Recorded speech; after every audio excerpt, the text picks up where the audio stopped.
Shalom.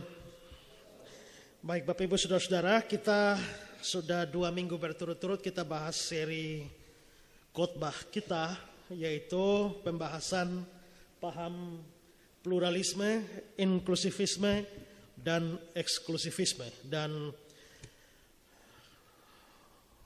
pada bagian 1 sudah bahas pluralisme, kedua inklusivisme, dan sekarang kita akan bahas paham yang ketiga, yaitu paham eksklusivisme. Sekali lagi, paham pluralisme itu mengatakan bahwa semua agama pada dasarnya bisa menyelamatkan. Kekristenan tidak boleh mengklaim diri sendiri sebagai satu-satunya agama yang bisa diselamatkan, sedangkan yang lain itu tidak selamat atau sesat. Bahwa kebenaran bersifat relatif membuat tidak boleh ada siapapun di dunia ini yang boleh mengklaim diri paling benar, paling selamat sendiri. Itu paham pluralisme. Lalu yang kedua adalah paham inklusivisme. Paham inklusivisme mengajarkan bahwa mereka tetap mau percaya Yesus satu-satunya jalan. Tapi mereka juga membuka peluang bagi orang-orang beragama lain untuk diselamatkan. Tapi mereka diselamatkan oleh Kristus sendiri. Kristus bukan hanya berkarya di dalam agama Kristen, tapi juga berkarya di dalam agama-agama yang lain. Karena itu maka Kristus menyusup ke dalam agama-agama lain dengan nama-nama yang dikenal di dalam agama-agama lain itu. Dan di sana Kristus menyelamatkan mereka atas dasar ritual-ritual mereka, upacara-upacara agama mereka.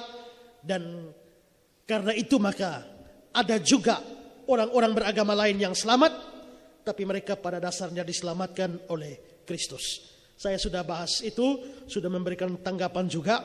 Dan sekarang kita akan membahas paham yang ketiga, yaitu paham eksklusivisme ini. Nah, saudara-saudara, apa sebenarnya paham eksklusivisme itu? Saya berikan satu kutipan dari Wikipedia ensiklopedia.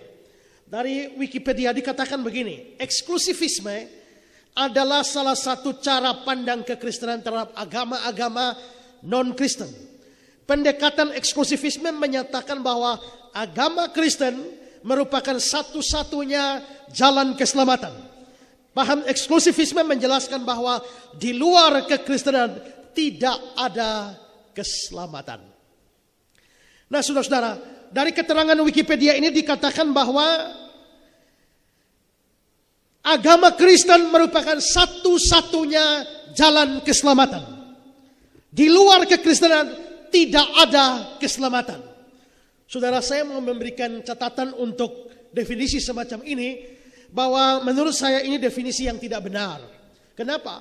Karena eksklusivisme tidak mengklaim agama sebagai sumber keselamatan, tapi mengklaim Yesus Kristus sebagai sumber keselamatan.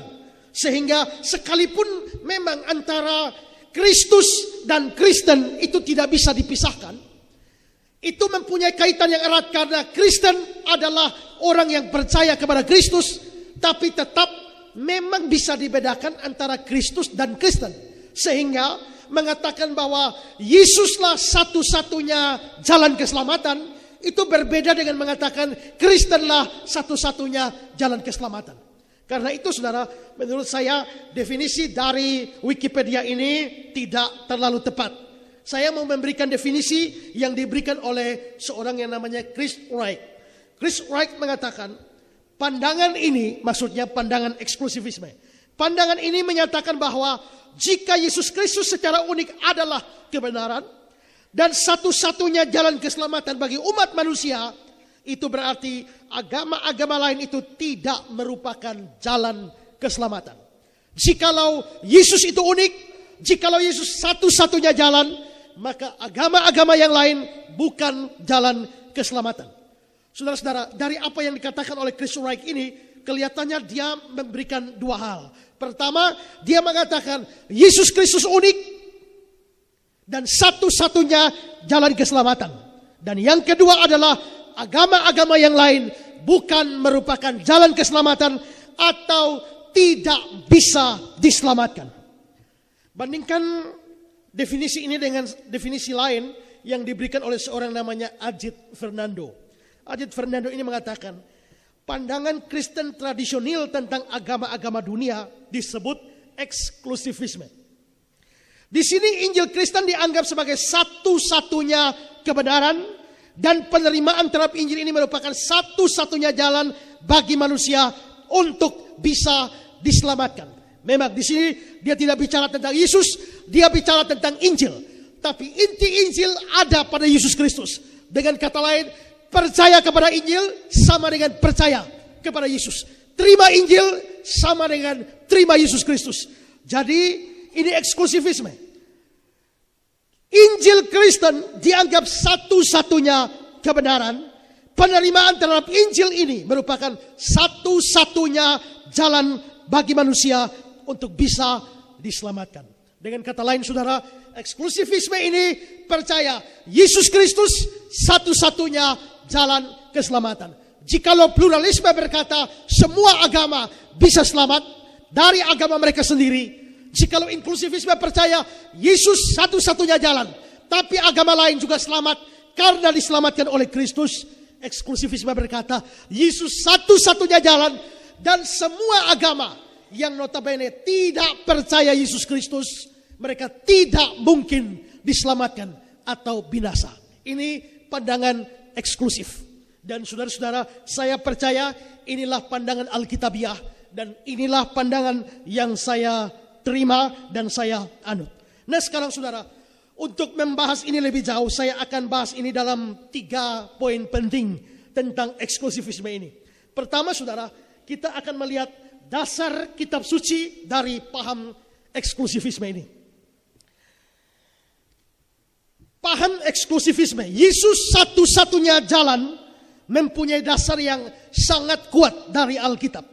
Dan saudara-saudara, saya akan mengemukakan beberapa dasar yang menjadi dasar kepercayaan kita. Mengapa kita percaya Yesus Kristus adalah satu-satunya jalan keselamatan.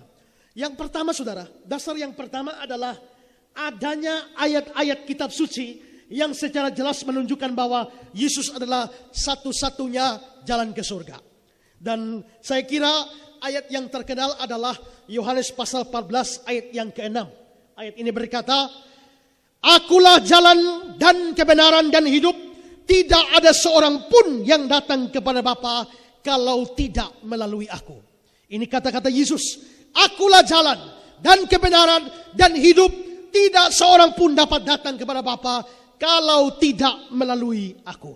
Saudara-saudara, Pendeta Budi Asali mengatakan ayat ini punya 3 kemungkinan. Kemungkinan pertama adalah kitab sucinya salah atau ngaur. Yesus tidak pernah omong demikian, tapi kitab sucinya mencatat itu. Yesus tidak pernah katakan itu, tapi penulis kitab suci mengarangnya sendiri dan menganggap Yesuslah yang mengatakannya. Dan ini pandangan Yohanes Rahmat yang sudah saya kutip di part 1. Lalu kemungkinan kedua, kitab sucinya betul.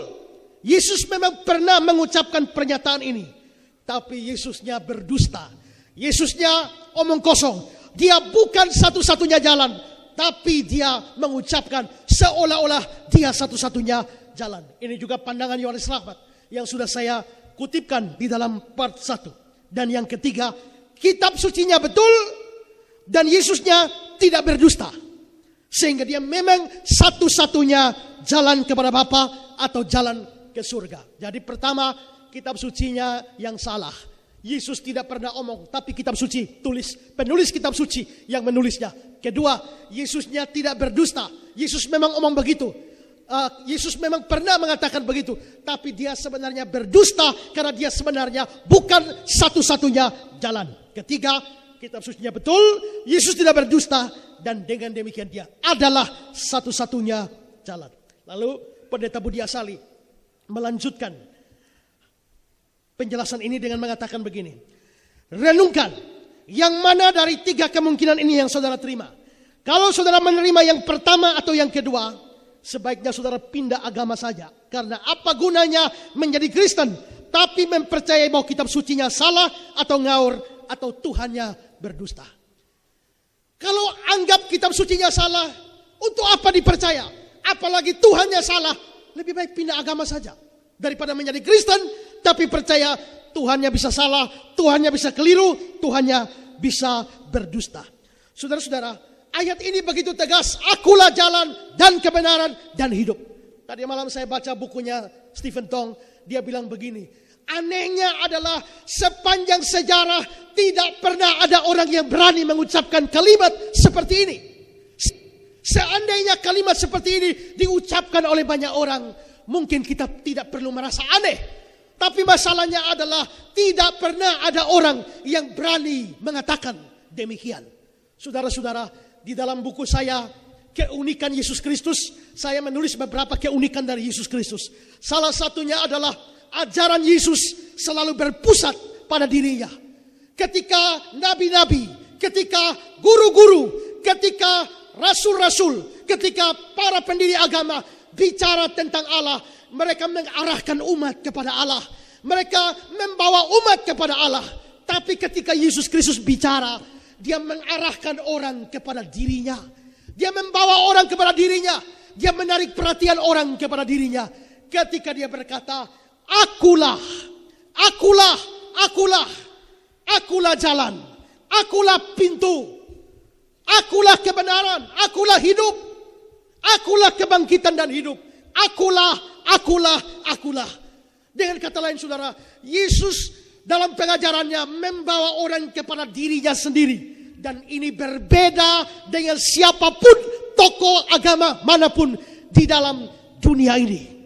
Karena itu saudara, seorang yang lain namanya C.S. Lewis, waktu dia membaca ayat ini dia mengatakan hanya ada beberapa kemungkinan. Pertama, orang ini gila kah? Atau orang ini sombongnya luar biasa? Ataukah dia memang betul-betul adalah Allah sehingga dia layak mengucapkan itu? Apakah Yesus Kristus gila? Tidak ada tanda-tanda dia gila. Apakah dia sombong? Ternyata tidak. Fakta menunjukkan dia orang yang begitu rendah hati. Kalau begitu tinggal satu kemungkinan. Dia adalah Allah yang layak ucapkan kata-kata seperti ini. Karena itu C.S. Lewis yang adalah seorang ateis lalu menjadi seorang Kristen yang sungguh-sungguh. Nah, saudara-saudara, jadi di sini Yesus mengucapkan kata-kata ini, akulah jalan, akulah kebenaran, akulah hidup. Tapi ada orang yang mengatakan bahwa Yesus memang jalan, Yesus memang kebenaran, Yesus memang hidup. Tapi dia bukan satu-satunya jalan, satu-satunya kebenaran, dan satu-satunya hidup. Apakah Yesus jalan? Ya. Satu-satunya jalan? Tidak. Apakah Yesus kebenaran? Ya. Satu-satunya kebenaran? Tidak. Apakah Yesus itu adalah hidup? Ya. Satu-satunya? Tidak. Itu pandangan pluralis. Tapi saudara, coba saudara lihat kata-kata Dr. Budianto yang saya kutip di part 1. Saya kutip kembali. Dia bilang begini waktu jelaskan Yohanes pasal 14 ayat 6. Mungkin lebih cocok dengan tafsiran Samarta yang mengatakan bahwa dalam agama Kristen Yesus Kristus memang juru selamat. Namun orang Kristen tidak dapat mengklaim bahwa juru selamat hanya Yesus Kristus. Demikian pula Yesus adalah jalan. Tapi jalan itu bukan hanya Yesus. Seperti yang dikatakan Kenneth Cracknell, bahwa di luar agama Kristen pun dikenal banyak jalan menuju keselamatan. Berarti orang ini percaya tafsirannya Samarta, Yesus jalan, ya, tapi bukan satu-satunya jalan. Saudara, tapi menurut saya pandangan ini ngawur. Memang kalau kita hanya lihat bagian pertama dari ayat ini, akulah jalan dan kebenaran dan hidup. Kalau cuma lihat itu, memang kita bisa simpulkan Yesus memang jalan, tapi bukan satu-satunya jalan. Dia kebenaran, tapi bukan satu-satunya. Dia hidup, tapi bukan satu-satunya. Tapi kalau kita lihat kalimat selanjutnya, tidak ada seorang pun yang dapat datang kepada Bapa kalau tidak melalui aku. Berarti dalam kalimat itu dia menganulir semua jalan yang lain. Dalam kalimat itu dia menganulir semua usaha keselamatan yang lain di luar dirinya. Maka saudara-saudara, dari sini jelas kata-kata dia ini jelas menunjukkan dia bukan cuma jalan. Dia satu-satunya jalan, bukan kebenaran, bukan cuma kebenaran. Satu-satunya kebenaran, bukan cuma hidup, satu-satunya kehidupan. Selain itu saudara ya, di dalam bahasa Yunani, kata jalan, kebenaran, dan hidup, 3 kata ini ditulis dalam bahasa Yunani diawali dengan definite article. Definite article itu adalah kata sandang. Kata sandang seperti kalau raja. Kata sandangnya sang raja. Diberikan sang raja itu adalah kata sandangnya. Dalam bahasa Indonesia seperti itu. Kalau dalam bahasa Arab kata sandangnya al. Maka kitab itu adalah suatu buku. Tapi ini bukan buku sembarang buku. Buku yang utama diberikan kata sandang Alkitab. Maka Alkitab itu dari bahasa Arab. Itu kata sandang. Al-Ilah. Al-Masih. Itu dalam bahasa Arab itu kata sandangnya. Nah, di sini kata jalan, kebenaran, dan hidup. 3 kata ini dalam bahasa Yunani memakai kata sandang ho. Karena itu dalam bahasa Inggris itu diterjemahkan dengan D. Dan 3 kata ini, 3-tiganya diawali dengan kata sandang. Dan karena itu saudara, sebenarnya ayat ini bukan hanya berkata secara implisit, harus diartikan. Dia satu-satunya jalan. Mengapa? Yesus itu adalah jalan itu. Yesus adalah kebenaran itu. Yesus adalah hidup itu. Secara implisit ini menunjukkan bahwa memang Yesus adalah satu-satunya jalan. Dia jalan itu dan bukan salah satu jalan. Saudara-saudara, kalaupun mau dikatakan bahwa Yesus adalah satu-satunya jalan bagi agama Kristen, para pluralis mengatakan Yesus itu memang satu-satunya jalan. Tapi bagi Kristen tidak berlaku bagi agama lain. Kalau Yesus satu-satunya jalan bagi agama Kristen, kita bertanya, waktu Yesus hidup di dunia, agama Kristen sudah ada atau belum? Belum ada. Waktu Yesus mengucapkan kata-kata Yohanes 14 ayat 6, apakah agama Kristen sudah ada atau belum? Belum ada. Lalu dia ucapkan pada siapa? Kalau Kristen dimengerti sebagai pengikut Kristus, memang sudah ada. Para murid Kristus adalah Kristen. Tapi Kristen sebagai sebuah lembaga keagamaan, itu baru muncul jauh setelah Yesus naik ke surga. Karena itu kalau dibilang Yesus satu-satunya jalan bagi agama Kristen, waktu Yesus ucapkan Yohanes 14 ayat 6, agama Kristen belum ada. Jadi adalah omong kosong kalau mengatakan Yesus hanya salah satu jalan keselamatan atau satu-satunya jalan keselamatan bagi agama Kristen saja. Nah, waktu saya membahas Yohanes 14 ayat 6 di bagian pluralisme, saya memberikan kutipan kata-kata Yohanes Rahmat. Bagaimana dia menanggapi Yohanes 14 ayat 6 ini. Yohanes Rahmat mengatakan begini, Yesus dari Nazaret tidak pernah mengatakan kalimat-kalimat dalam Yohanes 14 ayat 6. Jadi dia bilang bukan Yesus yang ngomong. Mazhab penghasil Injil inilah yang mengucapkannya. Mazhab itu semacam aliran. Mazhab penghasil Injil inilah yang mengucapkannya dengan menempatkannya pada mulut Yesus versi mazhab itu. Kalaupun Yesus dari Nazaret pernah mengucapkannya, jelas Yesus telah salah besar. Yesus menurut Markus, Matius, Lukas tidak sekalipun berkata-kata seperti Yohanes 14 ayat 6. Teks Yohanes 14 ayat 6 adalah satu kesalahan besar dari kekristenan perdana. Teks ini tidak perlu dipakai lagi karena salah dan menyesatkan. Baik ketika teks ini ditulis maupun untuk zaman sekarang. Teks ini juga telah membuat kekristenan menjadi garang. Padahal beragama tidak boleh garang. Jadi menurut Yohanes Rahmat ini, Yesus tidak ucapkan ayat ini. Kalaupun Yesus mengucapkan, Yesusnya salah.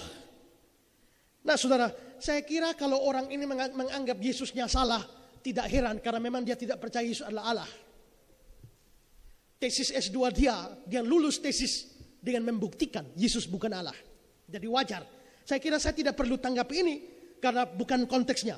Tapi yang saya mau soroti adalah ketika dia mengatakan bukan Yesus yang ucapkan kalimat ini, tapi penulis Injil, mazhab inilah penulis Injil Yohanes yang mengatakan itu lalu menempatkan di mulut Yesus seolah-olah Yesus yang mengatakannya.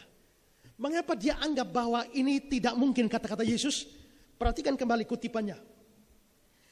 Yesus dari Nazaret tidak pernah mengatakan kalimat dalam Yohanes 14 ayat 6. Masa pengasir Injil inilah yang mengucapkannya dengan menempatkan pada mulut Yesus versi mazhab ini. Apa alasannya?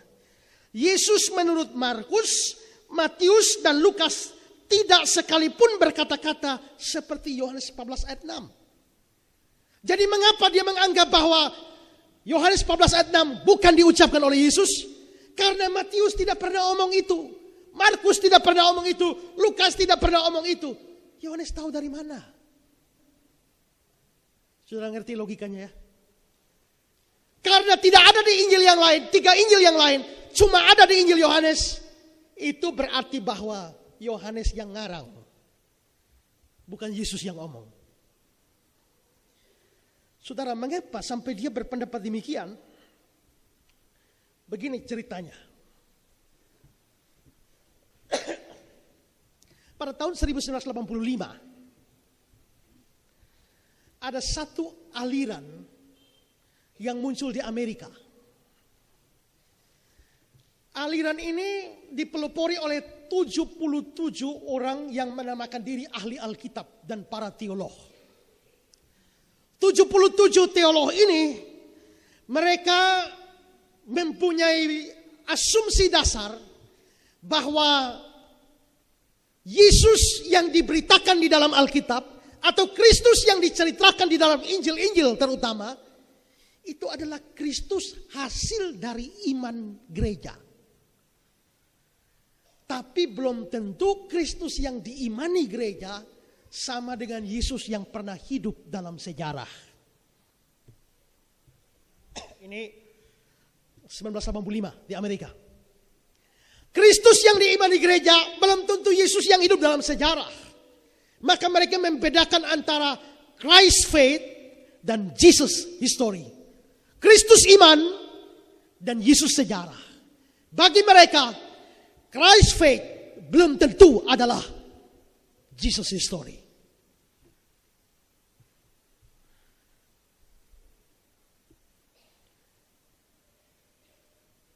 Saya gambarkan begini. Kalau saya mencintai seorang perempuan, katakan namanya Mina. Lalu saking kagumnya saya sama Mina, lalu saya bilang, Mina, kaulah wanita tercantik di dunia.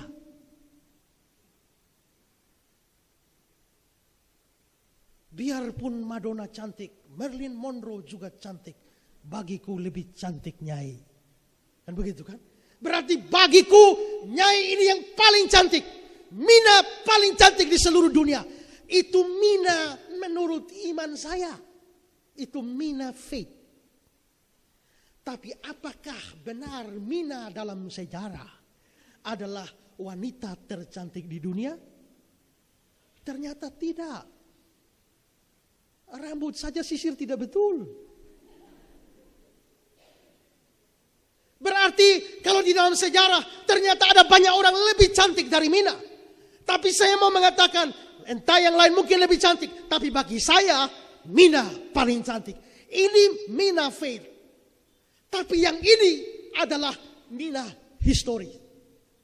Jadi Mina dalam iman saya tidak sama dengan Mina dalam sejarah. Nah, Kristus dalam iman gereja belum tentu sama dengan Kristus yang hidup dalam sejarah. Yesus yang hidup dalam sejarah. Gereja telah memberikan begitu banyak penghormatan kepada Kristus. Kristuslah juru selamat. Apakah Yesus dalam sejarah begitu? Belum tentu. Yesuslah Tuhan atas alam semesta, pencipta alam semesta. Itu adalah iman gereja. Apakah Yesus dalam sejarah betul begitu? Belum tentu. Nah, karena prinsip semacam ini, maka mereka memulai satu proyek yang namanya menggali ulang Yesus sejarah. Yang diteliti adalah Matius, Markus, Lukas, Yohanes. Catatan penulis-penulis Injil Matius, Markus, Lukas, Yohanes ini tidak bisa dipakai. Kenapa? Karena ini sudah merupakan Christ faith. Ini sudah merupakan iman gereja. Kita mesti cari ulang Yesus dalam sejarah bagaimana. Kalau tidak bisa pakai Matius, Markus, Lukas, Yohanes, cari dari lain. Maka mereka mulai pakai Injil Thomas. Mereka mulai pakai Injil kebenaran. Mereka mulai pakai Injil Maria Magdalena. Mereka mulai pakai Injil Yudas. Dan Injil-Injil yang lain yang dikenal sebagai Nag Hammadi Library. Di satu kampung namanya Nag Hammadi di Israel ditemukan Injil-Injil yang lain ini. Nah, mereka menganggap bahwa Matius, Markus, Lukas adalah Christ faith. Tapi Injil-Injil Nag Hammadi Library inilah Jesus history.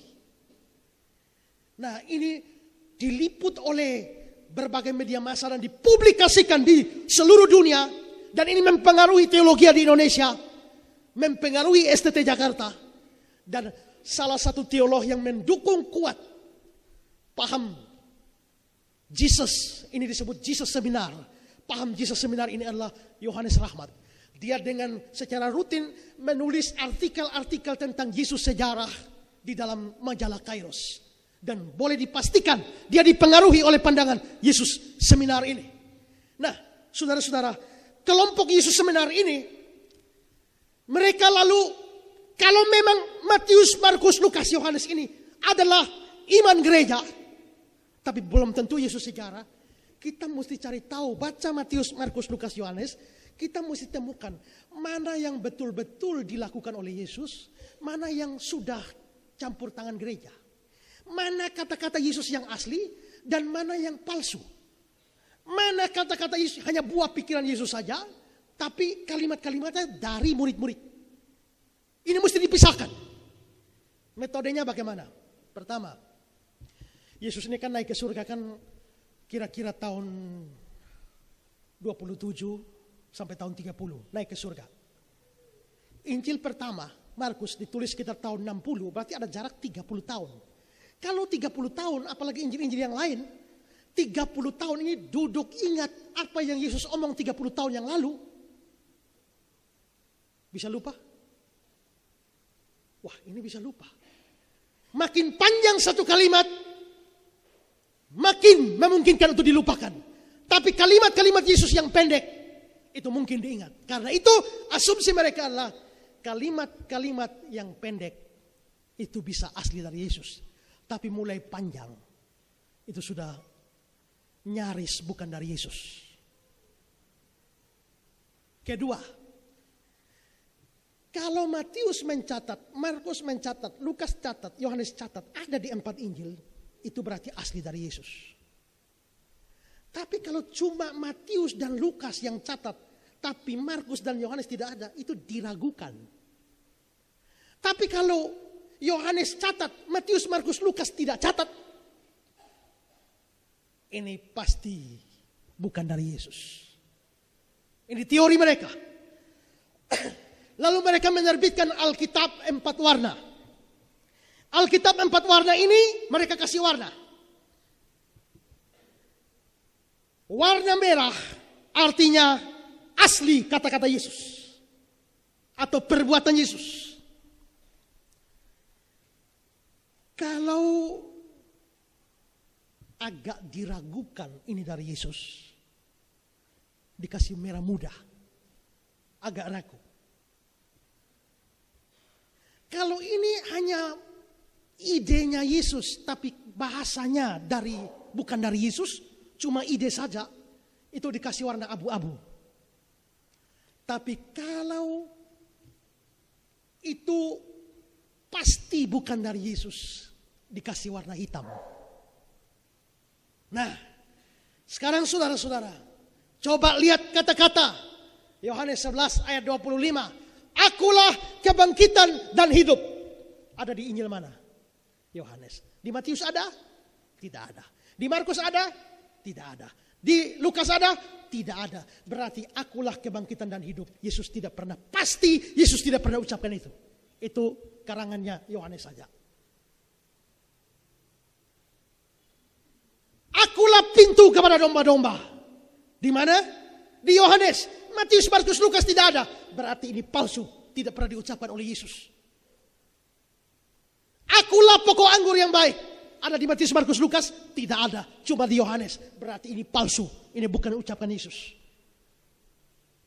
Maka saudara-saudara, Injil Yohanes 99,9% mereka kasih warna hitam. kecuali Yohanes 4 ayat 4. Lalu Yesus menyusur ke daerah Samaria. Itu saja. Nah itu berarti Yohanes 14 ayat 6. Akulah jalan dan kebenaran dan hidup. Ada di Matius? Tidak ada. Di Markus? Tidak. Lukas? Tidak. Kalau begitu Yohanes 14 ayat 6 itu tidak diucapkan oleh Yesus. Itu karangan gereja. Produk gereja mula-mula yang ditempatkan di mulut Yesus. Seolah-olah Yesus mengucapkannya. Ini aliran Jesus Seminar.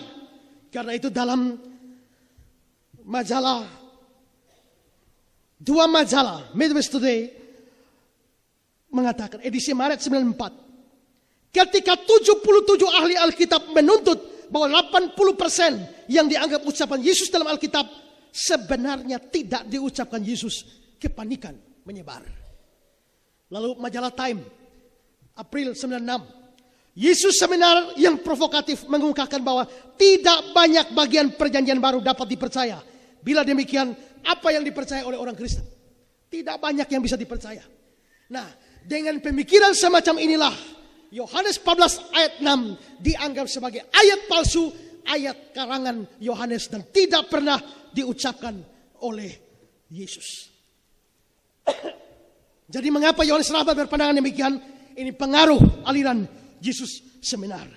Saudara-saudara, persoalannya adalah atas dasar apa mengatakan bahwa kalau satu kalimat hanya ada di dalam satu Injil, tidak ada dalam 3 Injil yang lain, itu pasti palsu. Dasarnya apa? Saudara, mengapa tidak memungkinkan bahwa Rasul Yohanes, yaitu satu-satunya Rasul yang hidup sampai masa tua, waktu Yohanes hidup, Injil Markus ditulis lebih dulu.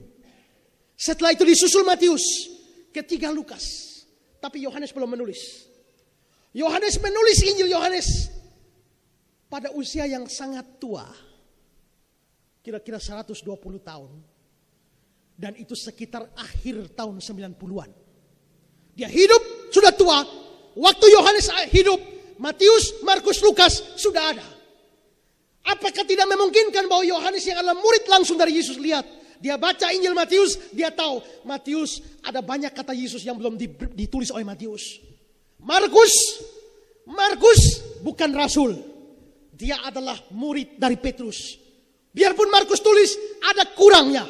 Ada kata-kata Yesus yang belum dicatat oleh Markus. Lukas bukan rasul. Dia adalah murid dari Paulus. Maka Lukas juga mencatat, bagus, tapi masih kurang. Ada kata-kata Yesus yang belum dicantumkan. Maka di akhir hidupnya Yohanes mau melengkapi semua catatan itu dan dia memberikan catatan-catatan kata-kata Yesus yang tidak ada dalam Matius, Markus, Lukas, perbuatan-perbuatan, mujizat-mujizat yang tidak ada dalam Matius, Markus, Lukas, dia catat di dalam Injilnya. Kenapa tidak bisa? Saudara, saya ingin mengajak saudara ya. Pikir baik-baik. Waktu Yohanes hidup, Matius, Markus, Lukas sudah ada. Setelah itu Yohanes tambah 1 Injil lagi. Berarti sekarang 4 Injil. Tapi di ujung dari Injil Yohanes, dia mengatakan Yohanes 20 ayat 30. Memang masih banyak tanda lain yang dibuat Yesus di depan mata murid-muridnya yang tidak tercatat dalam kitab ini. Coba. Matius sudah, Markus sudah, Lukas sudah, Yohanes sudah. Di ujung Yohanes dia masih bilang masih ada banyak yang tidak dicatat. Lalu pasal 21 ayat 25. Masih banyak hal-hal lain lagi yang diperbuat oleh Yesus. Tapi jikalau semuanya itu harus dituliskan satu persatu, agaknya dunia ini tidak dapat memuat semua kitab yang harus ditulis itu. Berarti Yohanes sendiri mengakui bahwa ada banyak hal tentang Yesus yang belum dicatat dalam Matius, Markus, Lukas, Yohanes. Seandainya ada Injil lain yang muncul lalu mencatat itu, apakah itu pasti palsu? Jikalau setelah Yohanes menulis Injilnya saja masih ada banyak yang tidak dicatat, apalagi tanpa Yohanes, Matius, Markus, Lukas, pasti lebih banyak yang tidak dicatat. Dan yang kurang itu Yohanes mencatatnya. Lalu apa logikanya, bagaimana sehingga bisa mengatakan bahwa itu pasti palsu dan bukan kata-kata Yesus? Saudara-saudara, dari sini satu hal yang menarik adalah begini. Setelah mereka kumpulkan semua, ini warna merah, ini warna ini. Setelah itu mereka melakukan voting. Kira-kira menurut kalian ini kata-kata Yesus asli atau tidak? Mereka voting lalu pakai suara terbanyak. Kalau suara terbanyak mengatakan Yohanes 14 ayat 6 tidak diucapkan oleh Yesus, maka mereka tetapkan Yohanes pasal 14 ayat 6 tidak diucapkan oleh Yesus. Bagaimana kebenaran dihasilkan lewat voting? Karena itu Insinyur Herlianto waktu bahas Yesus seminar dia mengatakan begini. Yang menarik dari metodologi penyimpulan yang digunakan adalah dengan cara pemungutan suara, voting. Dengan kata lain, kebenaran ucapan dan perbuatan Yesus ditentukan hanya dengan pemungutan suara yang dari responden puluhan peserta saja. Sedikit yang hadir yang menentukan dengan voting mayoritas mana ucapan dan perbuatan Yesus dalam kitab Injil dan yang dapat dikatakan asli, mungkin tidak asli dan tidak asli. Dengan komposisi peserta dan angka demikian, jangan heran kalau keluar kesimpulan 82% ucapan dalam kitab-kitab Injil bukan ucapan Yesus. Menarik melihat hasil angket tersebut, sebab ternyata dalam Injil Yohanes tidak ada yang bisa dianggap sebagai ucapan Yesus yang asli dan hanya satu yang disebut mungkin. Yohanes 4 ayat 44. Itu mungkin. Jadi boleh dianggap saudara, tuduhan Yohanes pasal 14 ayat 6 ini bahwa ini palsu, itu hanya opini murahan dari grup Jesus Seminar dan juga dari Yohanes Rahmat.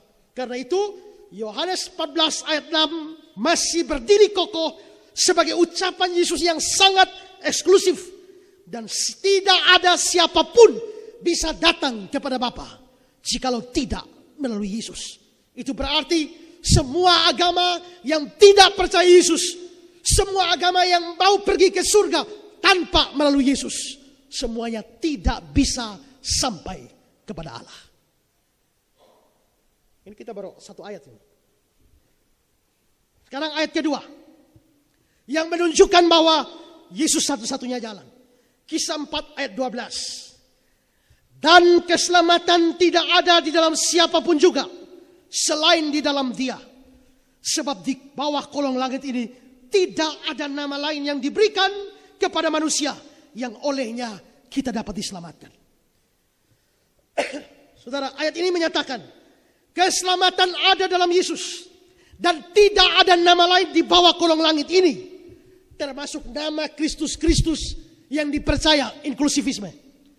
Inklusivisme percaya setiap agama punya Kristus sendiri. Tapi di sini yang mengatakan ini adalah Petrus dan Petrus mengacu kepada Yesus dari Nazaret, Kristusnya Kristen. Di bawah kolong langit ini tidak ada nama lain. Berarti tidak juga termasuk nama dari Kristus lain di dalam agama-agama lain. Dan itu berarti keselamatan hanya ada di dalam Yesus saja. Saudara, berbeda dengan Yohanes 14 ayat 6 yang diucapkan Yesus kepada murid-muridnya kalau mau dianggap Kristen. Kisah 4 ayat 12 ini diucapkan Petrus tapi bukan kepada murid-murid Yesus. Petrus mengucapkan ini bukan juga pada orang-orang Kristen, tidak. Tapi dia mengucapkan ini pada mahkamah agama, orang-orang Yahudi yang notabene sudah punya agama sendiri, yaitu agama Yudaisme. Mereka sudah punya agama sendiri. Tapi Petrus berkata, di bawah kolong langit ini tidak ada nama lain yang diberikan di mana manusia bisa diselamatkan. Itu berarti bahwa Yesus satu-satunya jalan berlaku bagi semua agama. Yesus satu-satunya jalan berlaku bagi setiap orang. Di bawah kolong langit ini, kecuali kau tidak ada di kolong langit, ayat itu tidak berlaku bagi kau. Tapi sepanjang ada di kolong langit, ayat ini berlaku. Jadi jelas ayat ini menunjukkan Kristus satu-satunya jalan bukan hanya bagi orang Kristen, tapi bagi semua manusia, bagi semua agama. Ayat ini bukan saja dengan tegas menyatakan Yesus satu-satunya jalan, tapi ayat ini menganulir semua nama di kolong langit ini sebagai bisa menyelamatkan. Saya kasih kata-kata Henry. Sebab di dunia ini tidak ada satupun agama lain, bahkan yang diajarkan Musa sekalipun, yang dapat memberikan keselamatan kepada mereka. Di antara umat manusia ada banyak nama yang mengaku-ngaku dapat menyelamatkan, tapi sebenarnya tidak. Banyak lembaga agama yang mengaku-ngaku dapat mengadakan pendamaian dan hubungan antara Allah dan manusia, tapi tidak mampu melakukannya. Hanya melalui Kristus dan namanya lah segala kebaikan yang perlu bagi keselamatan kita dapat diharapkan dari Allah. Bahwa nama itu sajalah satu-satunya nama yang melaluinya kita diselamatkan. Ini ayat kedua. Sekarang ayat ketiga. 1 Yohanes 5 ayat 11 dan 12. Dan inilah kesaksian itu. Allah telah mengaruniakan hidup yang kekal kepada kita. Allah mengaruniakan hidup yang kekal. Berarti hidup yang kekal itu bukan usaha kita. Hidup yang kekal itu bukan jasa kita. Hidup yang kekal itu hanya kasih karunia Allah. Anugerah Allah. Tapi selanjutnya. Hidup itu ada di dalam anaknya. Anaknya inilah Yesus. Allah mengaruniakan hidup kekal. Tapi hidup kekal itu ada di dalam Yesus. Barang siapa memiliki anak, memiliki Yesus, dia memiliki hidup. Barang siapa tidak memiliki anak, dia tidak memiliki hidup.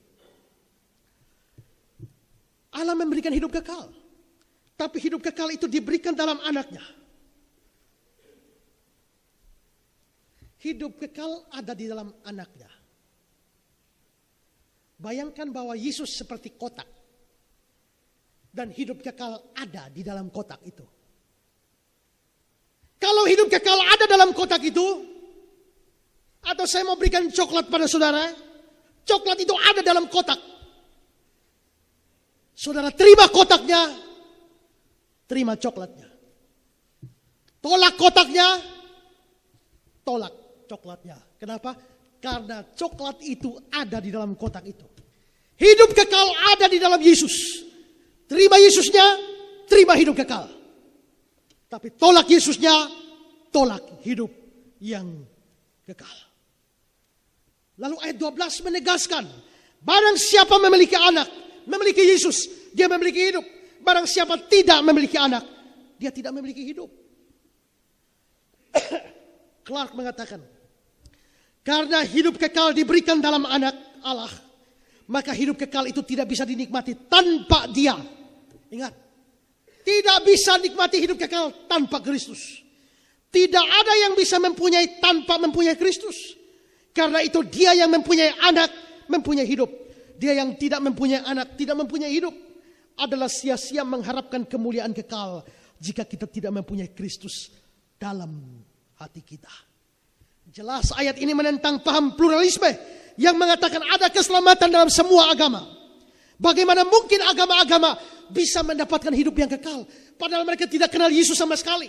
Apalagi terima dia, apalagi percaya dia. Memang pandangan inklusif mengatakan agama-agama lain juga memiliki Kristus sendiri-sendiri. Tapi saya sudah jelaskan pada bagian 2. Kristus itu adalah Kristus palsu. Keselamatan hanya ada dalam anak Allah, Yesus Kristus.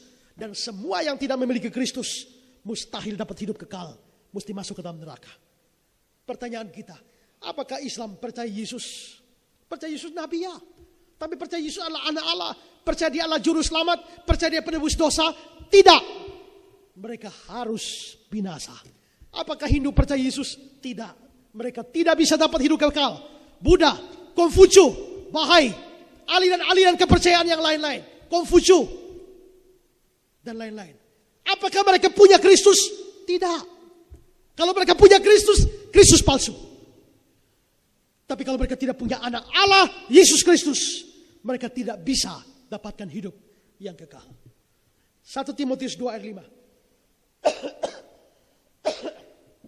Karena Allah itu Esa, dan Esa pula dia yang menjadi pengantara antara Allah dan manusia, yaitu manusia, Kristus Yesus.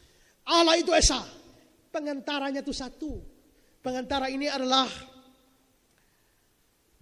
yang menjadi penghubung, itu cuma satu. Jembatannya cuma satu. Kalau lewat jembatan itu sampai pada Allah yang Esa.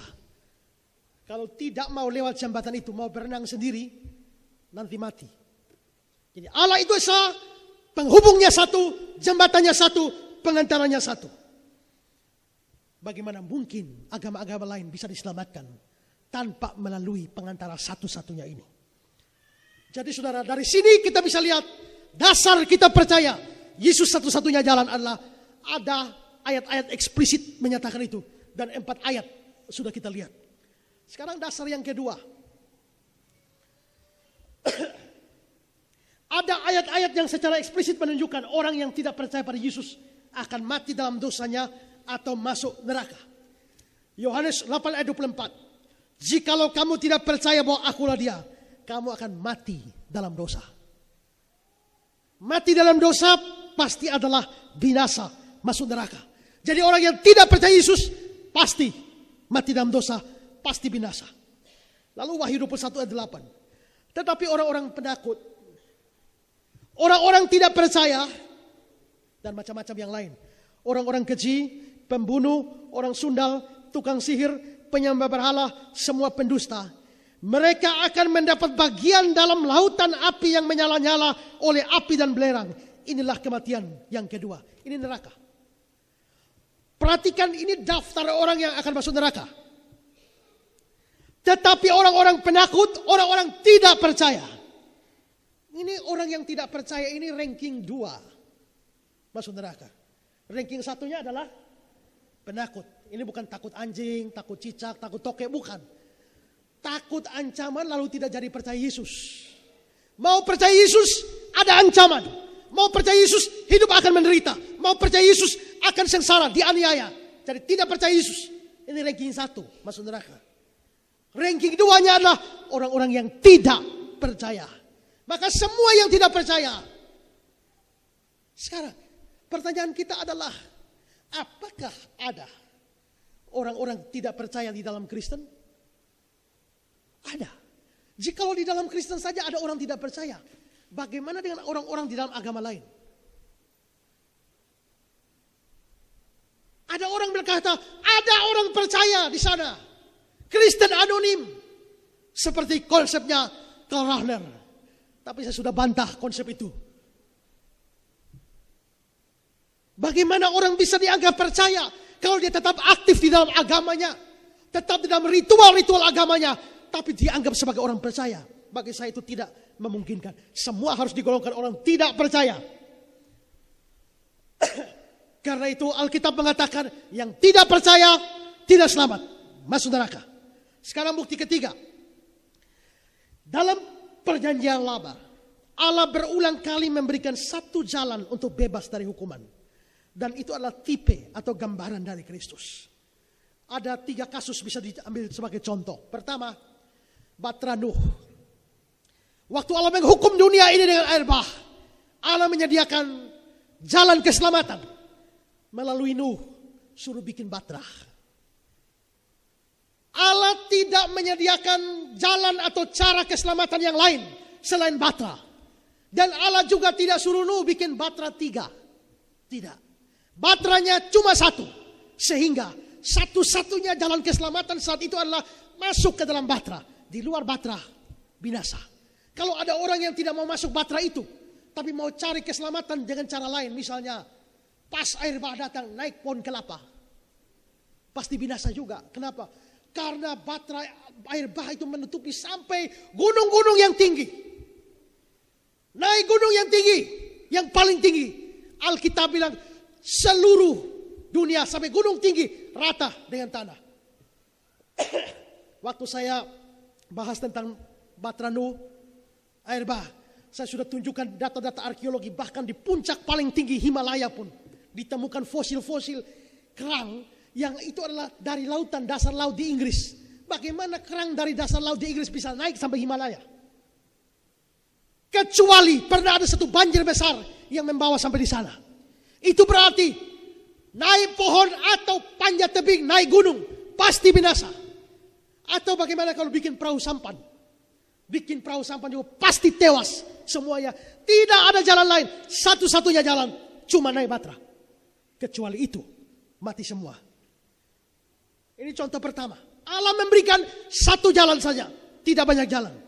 Kedua, dalam kasus Allah mau menghukum, membunuh mati anak-anak sulung di Mesir, satu jalan keselamatan diberikan.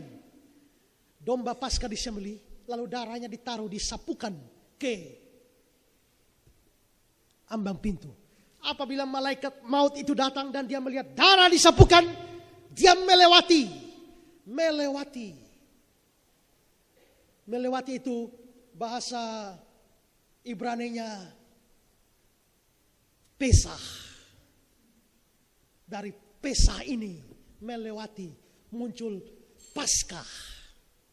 Makanya katanya Paskah kerusuhan 98. Berarti setelah lewat kerusuhan 98. Berarti Paskah itu lewat.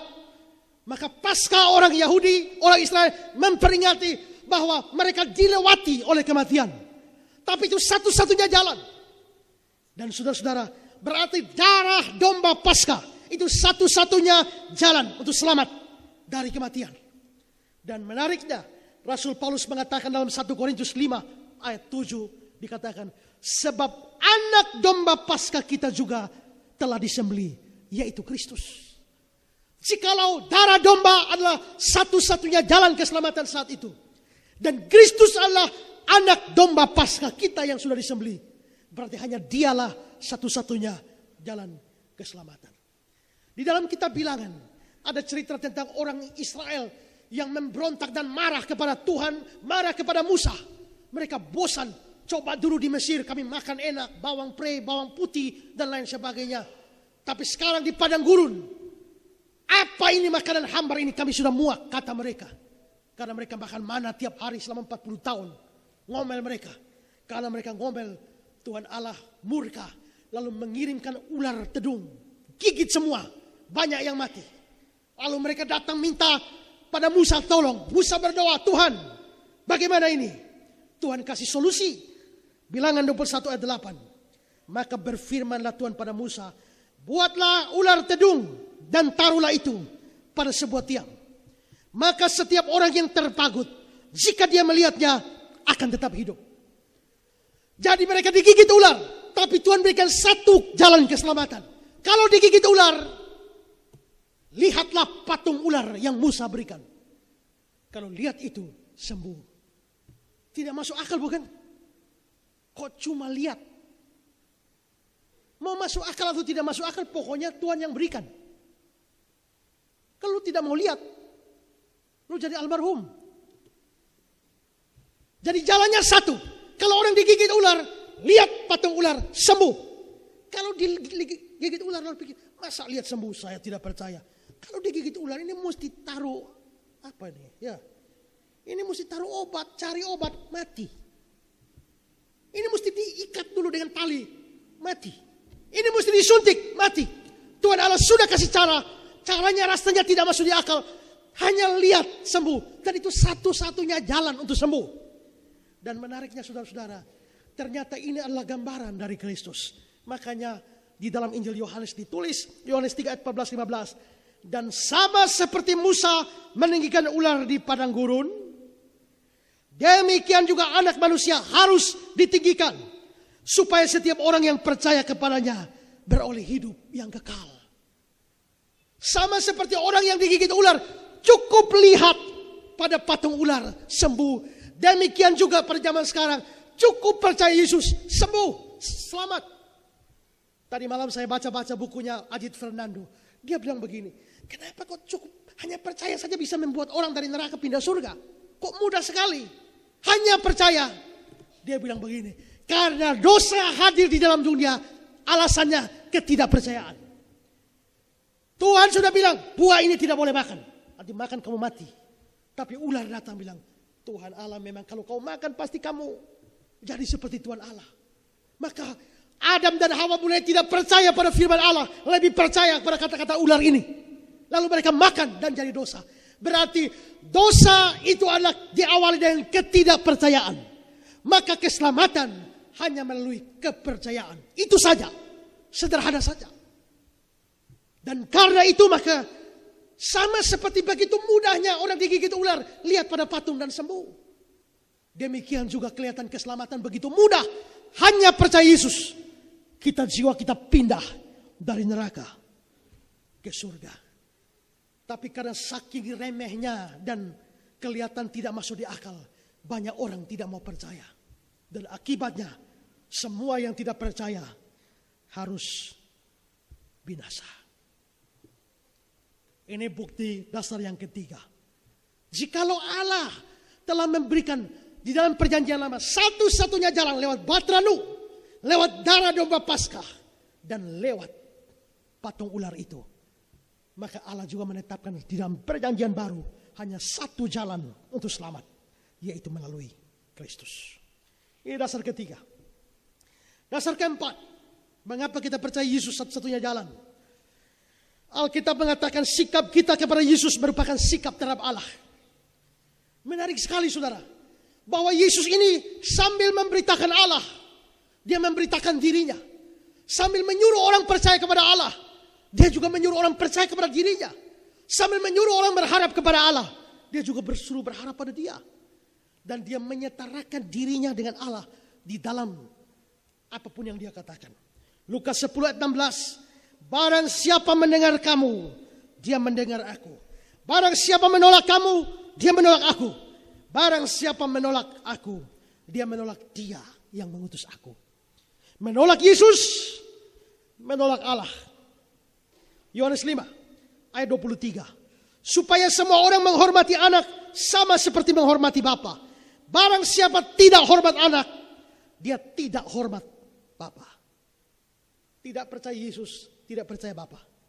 Menolak Yesus, menolak bapa. Hormati Yesus, hormati bapa. Yohanes 15 ayat 23. Barang siapa membenci aku, dia membenci juga Bapakku. Di sini saudara, Yesusnya dilihat satu paket dengan Allah Bapa. Sikap orang kepada Yesus mencerminkan sikap orang pada Bapa. Tidak bisa orang berlaku baik kepada Bapa sambil membenci Yesus. Tidak bisa. Anehnya, ada banyak orang Islam mengaku percaya kepada Allah Bapa di surga, tapi tidak percaya pada Yesus. Mereka mengasihi Allah, tapi membenci Yesus. Mereka memuji Allah, tapi mengutuk Yesus. Yesus mengatakan, siapa benci aku, benci Bapa. Tidak hormat aku, tidak hormat Bapa. Tolak aku, tolak Bapa.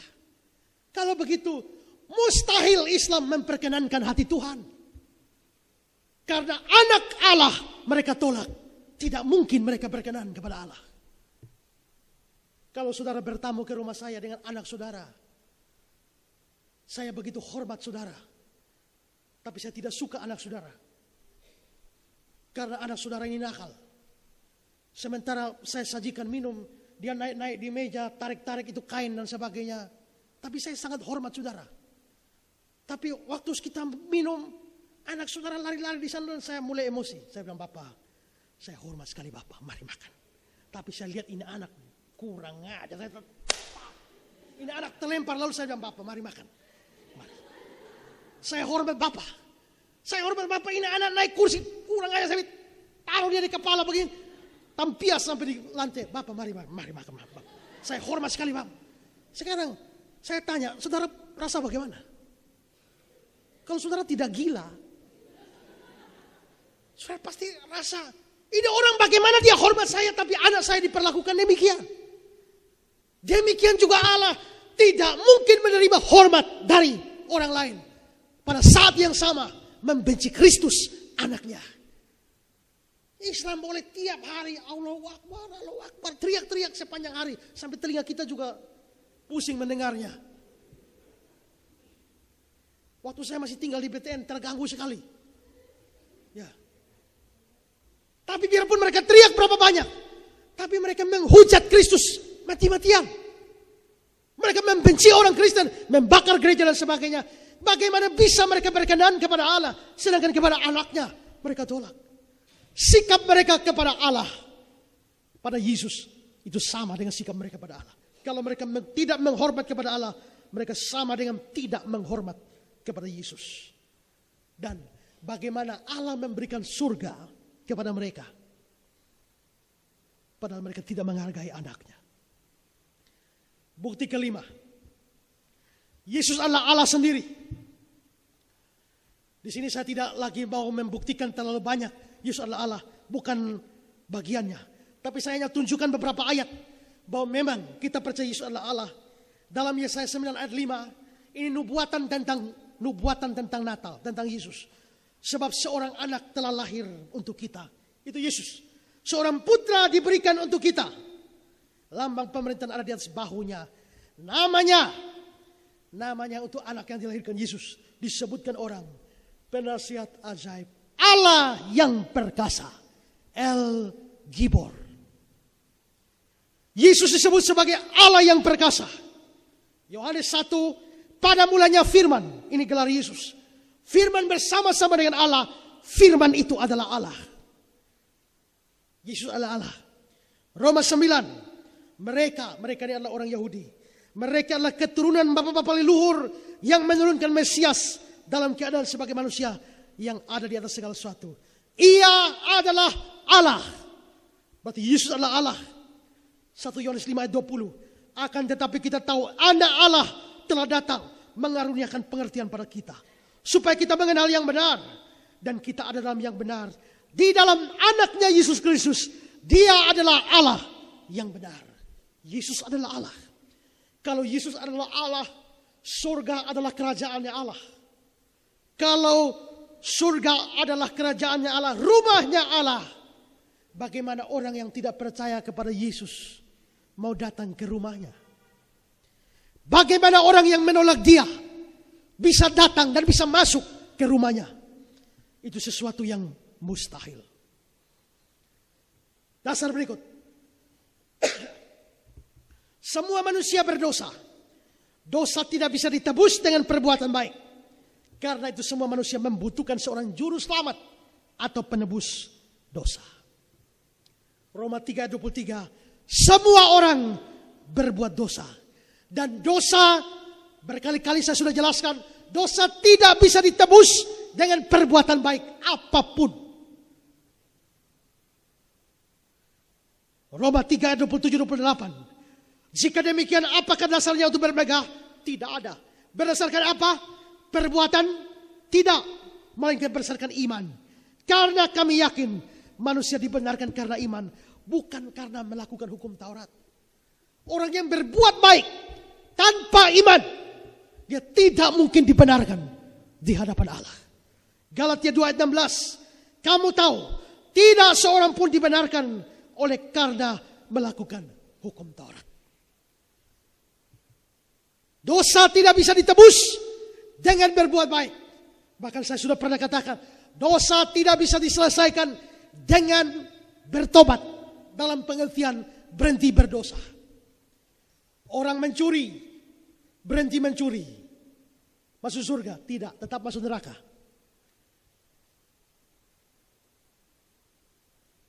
Pemabuk, pasti masuk neraka.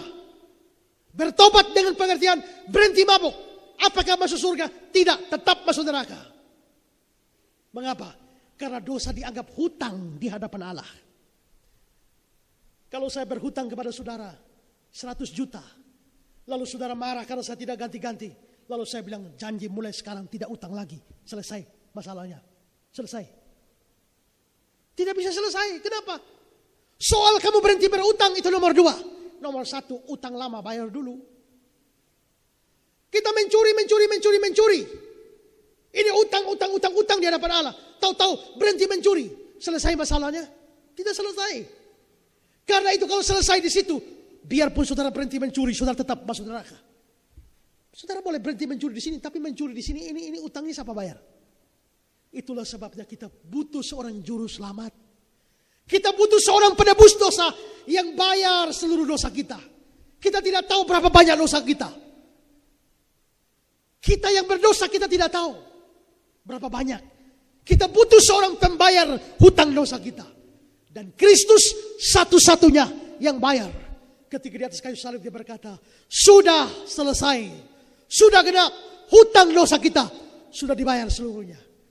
Persoalannya sekarang, orang-orang beragama lain, mereka juga adalah orang berdosa. Hutang mereka bertumpuk-tumpuk di hadapan Allah. Pertanyaannya adalah, siapa yang selesaikan hutang mereka? Kalau mereka tidak percaya Yesus. Kalau mereka tidak punya juru selamat, penebus dosa, pembayar hutang. Bagaimana mungkin mereka bisa berdamai dengan Allah, bebas dari seluruh hutang dosa tanpa dosanya dibayar. Tidak bisa. Tanpa juru selamat, semua orang akan masuk neraka. Hanya orang yang punya juru selamat penebus dosa, dialah yang boleh diselamatkan. Karena itu semua yang tidak punya Yesus sebagai juru selamat, semua yang tidak punya juru selamat akan binasa. Masalahnya juru selamatnya cuma satu. Berikut, dasar berikut. Penderitaan yang Yesus alami untuk menebus dosa manusia merupakan penderitaan yang luar biasa hebatnya. Saya kira tidak perlu dijelaskan bagaimana menderitanya Kristus. Dalam beberapa edisi Paskah, saya sudah membahas penderitaan Kristus. Dr. Bobby juga sudah bahas dari sisi medis. Kita tahu penderitaan Kristus begitu luar biasa. Sekalipun Yohanes Rahmat menganggap Siddhartha Buddha lebih menderita dari Yesus. Tapi penderitaan Yesus bukan sekadar penderitaan fisik. Penderitaan Yesus adalah penderitaan yang maha hebat. Terutama penderitaan rohani. Ketika dia terpisah dari Bapaknya. Sedekat-dekatnya dua orang. Tidak pernah ada dua pribadi yang begitu dekat seperti Yesus dan Bapa. Sedekat-dekatnya saudara dengan pacar saudara. Tidak bisa sedekat Bapa dan anak. Tapi kalau saudara putus cinta, saudara menderita bukan? Sakit di sini bukan? Tapi saudara baru ketemu cewek itu berapa lama? Baru ketemu laki-laki itu berapa lama? Baru 3 tahun, baru 4 tahun. Begitu pisah, rasanya sakit. Saking tidak tahan sakitnya, pergi melayang dari jembatan Liliba. Rasanya begitu sakit. Sebenarnya saudara mesti belajar dari situ. Dengan diizinkan Tuhan merasakan sakitnya terpisah dari orang yang dikasihi. Saudara bisa membayangkan bagaimana Kristus terpisah dari Bapa. Eli, Eli lama sabahtani. Ya Allahku, mengapa engkau meninggalkan aku? Itu penderitaan paling hebat. Menarik sekali. Waktu dia dipaku, waktu dia dicambuk, Alkitab tidak bercerita dia berteriak. Tapi pada waktu dia terpisah dari Bapa, dia berteriak, Eli, Eli lama sabahtani. Penderitaannya begitu hebat, jauh lebih hebat dari Siddhartha Buddha. Pertanyaan kita sekarang adalah, untuk apa dia menderita sehebat itu? Kalau di dunia ini ada jalan keselamatan lain, kalau di dunia ini semua agama bisa menyelamatkan, untuk apa dia harus menderita sehebat itu? Hanya untuk menambah satu jalan.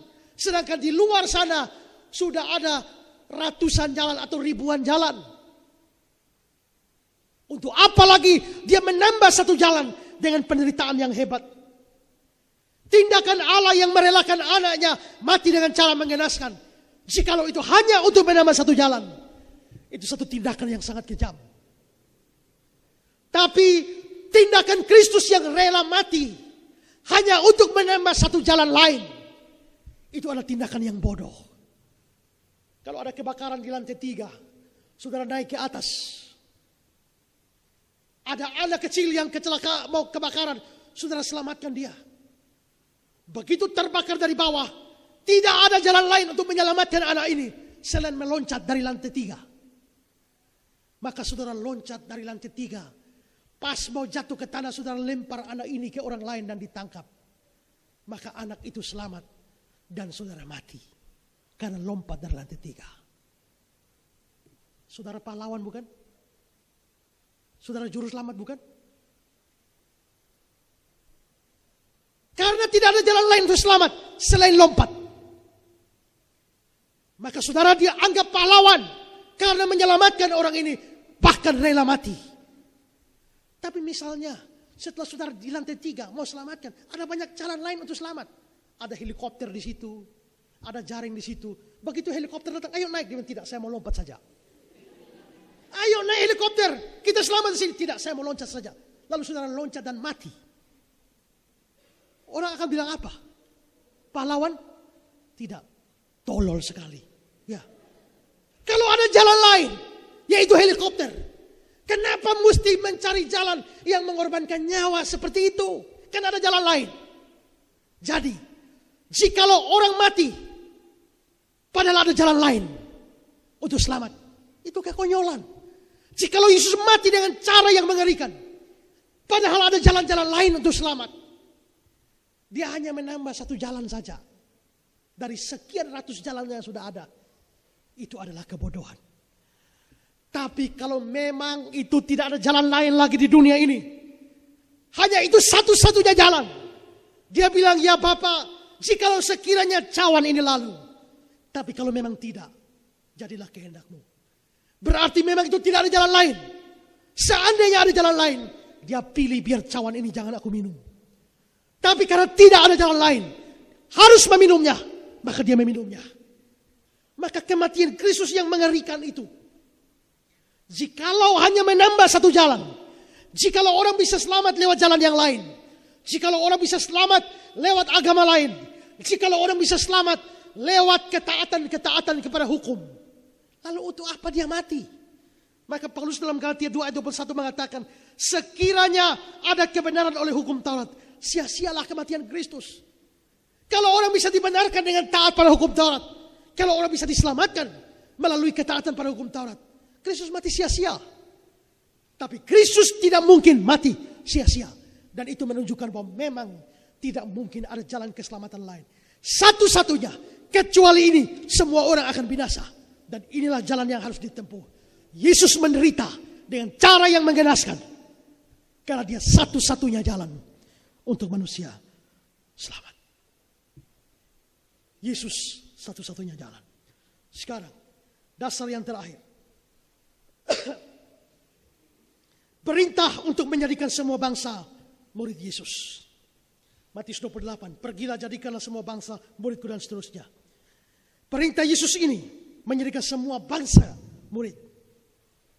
Jikalau dia bukan satu-satunya jalan, jikalau Yesus bukan satu-satunya jalan, untuk apa memberitakan Injil ke seluruh bangsa? Toh bangsa lain juga punya juru selamatnya sendiri. Untuk apa beritakan Injil untuk semua agama? Toh agama-agama punya keselamatan sendiri-sendiri.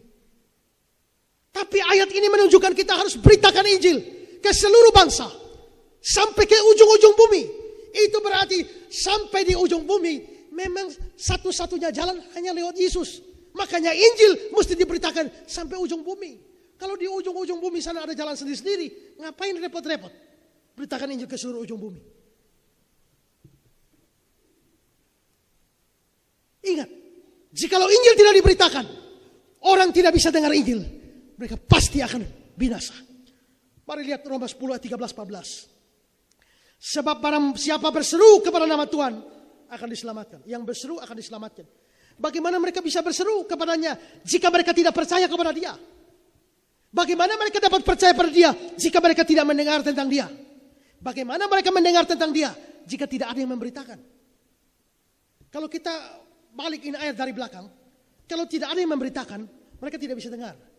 Kalau mereka tidak bisa mendengar, mereka tidak bisa percaya. Kalau mereka tidak bisa percaya, mereka tidak bisa berseru. Kalau mereka tidak bisa berseru, mereka tidak selamat. Jadi tanpa pemberitaan Injil, orang-orang akan masuk neraka semua, tidak bisa selamat. Itulah sebabnya Injil harus diberitakan sampai ke ujung-ujung bumi. Sampai kepada segala bangsa, sampai kepada suku-suku bangsa. Kalau di antara semua suku bangsa, segala bangsa sampai di ujung bumi, hanya satu nama yang bisa diselamatkan. Ingat, para rasul di dalam memberitakan Injil menderita luar biasa. Begitu memberitakan Injil mereka dianiaya, disiksa, bahkan ada yang mati dibunuh. Jikalau agama-agama lain punya keselamatan sendiri, untuk apa kita repot-repot beritakan Injil dengan taruhan nyawa? Itu adalah sebuah kebodohan. Tapi kalau itu memang hanya satu-satunya jalan, maka nyawa pun boleh menjadi taruhannya asal Injil diberitakan. Kalau orang tidak pernah mendengar Injil bisa masuk surga. Kalau orang agama lain yang tidak percaya Yesus bisa masuk surga, maka penginjilan menjadi tidak perlu. Penginjilan menjadi tidak relevan. Tapi itu adalah perintah Tuhan Yesus. Berarti bagi Tuhan Yesus itu adalah satu-satunya keharusan, satu-satunya cara di mana orang bisa diselamatkan. Di sini saya sudah memberikan 8 poin yang menunjukkan Yesus satu-satunya jalan keselamatan dan seluruhnya berdasar dari Alkitab. Semuanya bersumber dari Alkitab. Karena itu, ajaran bahwa Yesus satu-satunya jalan keselamatan, paham eksklusifisme, itu asalnya dari Alkitab. Ini bukan fanatisme yang picik, ini bukan hanya kerangan kita, tapi ini adalah berita Alkitab. Menolak semua ini sama dengan menolak firman Tuhan. Mengejek orang Kristen yang mempercayai kebenaran ini, bukan mengejek orang Kristennya, tapi mengejek firman Tuhannya. Yesus satu-satunya jalan. Itu dasarnya. Sekarang poin kedua. Saya bahas keberatan dan kritik terhadap paham eksklusif. Saya sudah tunjukkan. Dasar kitab sucinya kuat. Dan saudara, jikalau orang mau berpegang pada Alkitab, mereka tidak bisa pungkiri Alkitab bicara keselamatan sifatnya eksklusif. Kecuali buang Alkitab. Itulah sebabnya orang pluralis, waktu saya bahas pluralisme, nyaris mereka omong tidak pakai ayat Alkitab. Karena memang tidak didukung, pandangan pluralis tidak didukung oleh Alkitab sama sekali. Inklusif, ada ayatnya sedikit. Tapi mereka hanya pilih ayat-ayat yang cocok dengan mereka. Tapi tidak meneliti seluruhnya. Waktu debat-debat di Facebook, ada pendeta yang ngomong, Pak Esra dengan pengikutnya itu cuma pegang satu ayat, Yohanes 14 ayat 6, lalu klaim semua orang sesat. Saya masuk komentar di sana, saya bilang, saya pegang satu ayat, ayo adu. Keluarkan ayat. Kalau kita mau adu, keluarkan ayat, saya bisa keluarkan ayat sebanyak-banyaknya. Waktu saya khotbah di Fakultas Kedokteran Undana, saya ngajar saja, keluar ayat. Setelah itu Pak Bobi rupanya catat. Pak Esra keluarkan berapa banyak ayat. Mungkin ada, kalau tidak salah, 40 ayat. Itu pun belum semua. Jadi kalau mau ayat banyak, sangat banyak, bisa dipakai mendukung paham eksklusif ini. Saya justru curiga orang-orang inklusif itu yang tidak punya ayat banyak. Ya. Dari tadi saya khotbah saja berapa banyak ayat keluar. Saudara hitung sendiri. Jadi ini paham yang sangat kuat bersumber dari Alkitab. Sampai ada seorang pluralis namanya Alan Reyes. Waktu dia mau kritik paham eksklusif, dia sendiri akui bahwa memang ini cukup kuat. Ini sangat kuat kalau dipakai Alkitab. Alan Reyes mengatakan, eksklusifisme berpegang pada apa yang bagi banyak orang merupakan kesaksian Alkitabiah, yang jelas memberikan fungsi sentral kepada pribadi Kristus. Logika internal dan dari argumentasinya nampak saling berkaitan. Dan akhirnya pandangan ini paling sesuai dengan apa yang umumnya dianggap sebagai kekristenan ortodoks sepanjang zaman. Dia seorang pluralis, Alan Reyes. Tapi dia percaya bahwa pandangan eksklusif ini adalah pandangan Kristen sepanjang zaman. Nah kalau memang itu pandangan Kristen sepanjang zaman, kenapa kau jadi pluralis? Kan jadi aneh.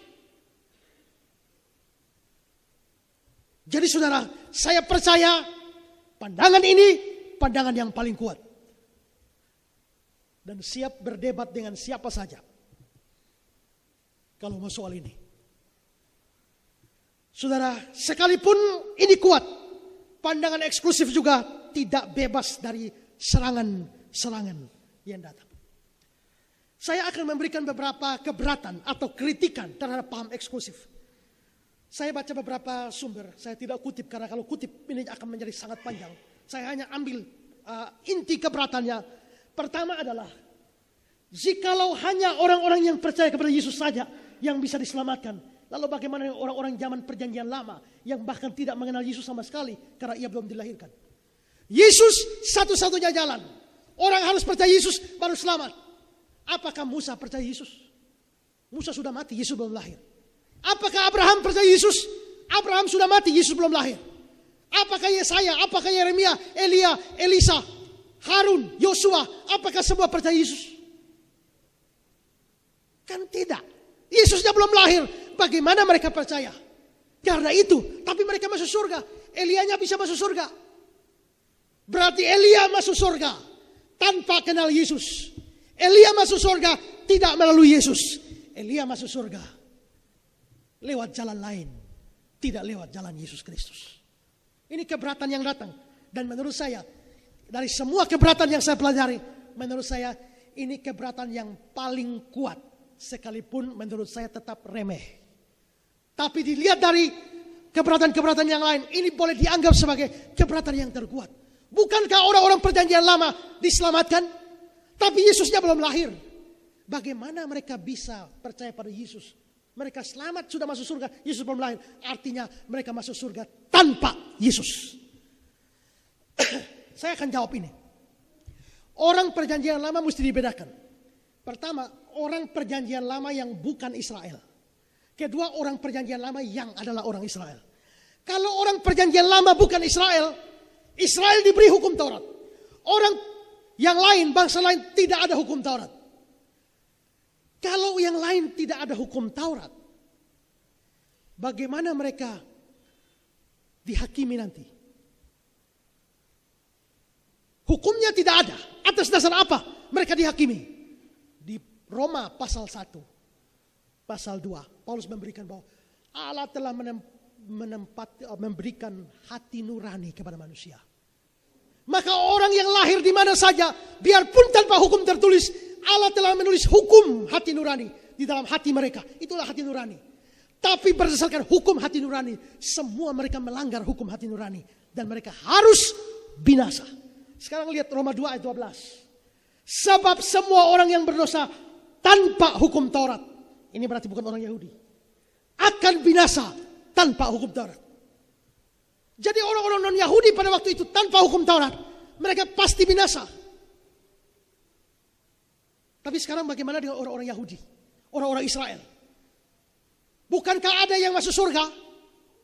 Bukankah ada yang selamat? Tapi Yesusnya belum lahir. Apakah mereka selamat tanpa melalui Yesus? Tidak. Saudara-saudara, ingat.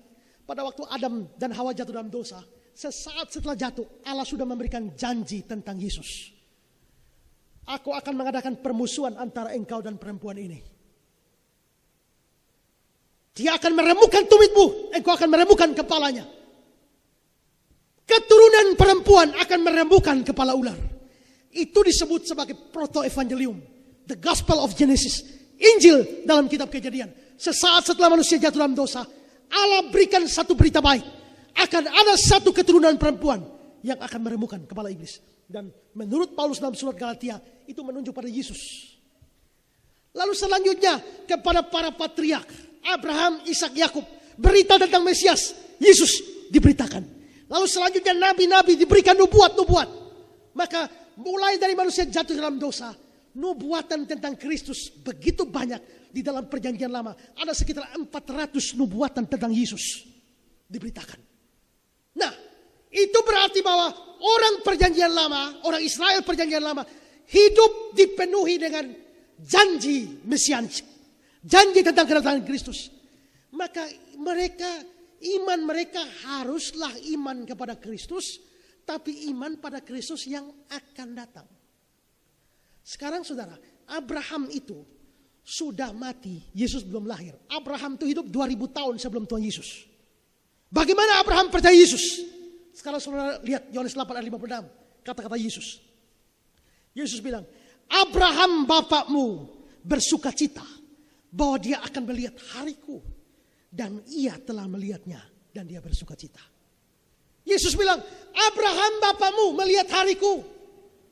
Dia bersuka cita. Kapan Abraham lihat Yesus?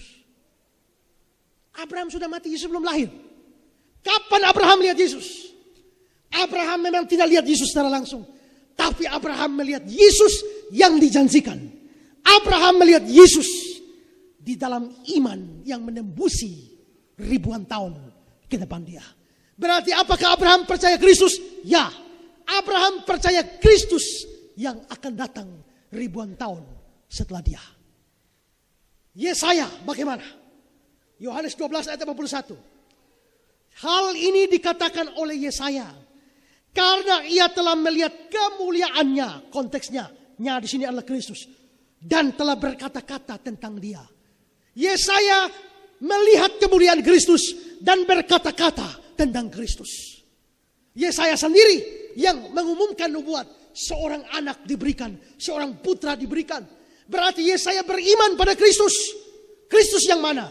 Kristus yang akan datang 750 tahun setelah dia. Karena Yesaya hidup 750 tahun sebelum Yesus. Lebih jauh lagi, Musa. Musa itu kira-kira hidup sekitar 1500 tahun sebelum Yesus lahir. Musa meninggalkan Mesir dan pergi bergabung dengan orang-orang Israel. Penulis Ibrani mengatakan dalam Ibrani 11 ayat 26. Ia di sini adalah Musa.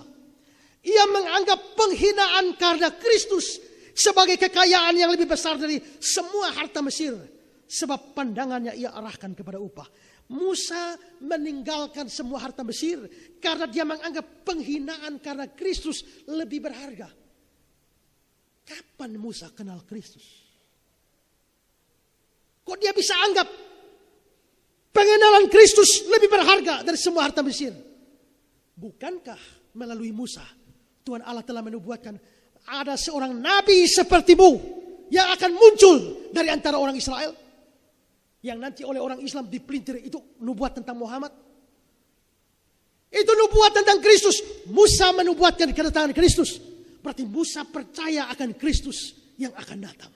Berarti orang perjanjian lama sudah diberikan begitu banyak janji tentang kedatangan Kristus. Dan mereka beriman pada janji yang akan datang. Keselamatan mereka bergantung pada iman mereka akan Kristus yang akan datang. Sekarang beda dengan kita. Kita sekarang percaya Kristus. Mati, Yesus mati buat saya. Kapan Yesus mati? 2000 tahun yang lalu. Berarti iman kita ke belakang. Saya percaya Yesus yang telah mati buat saya 2000 tahun yang lalu. Tapi saya percaya pada Yesus yang akan mati bagi dia 2000 tahun yang akan datang. Yesaya 53 bicara tentang hamba Tuhan yang menderita, bukan? Mazmur Daud, Mazmur 22 juga bicara tentang penderitaan Mesias, bukan? Berarti Daud, Mesias, Daud, juga Yesaya, juga Musa, juga Abraham, semua percaya Yesus yang akan datang. Sedangkan kita percaya pada Yesus yang sudah datang. Apa bedanya kita dengan dia? Dengan orang perjanjian lama. Iman mereka ke depan, iman kita ke belakang. Tapi pusat dari iman itu harus Yesus.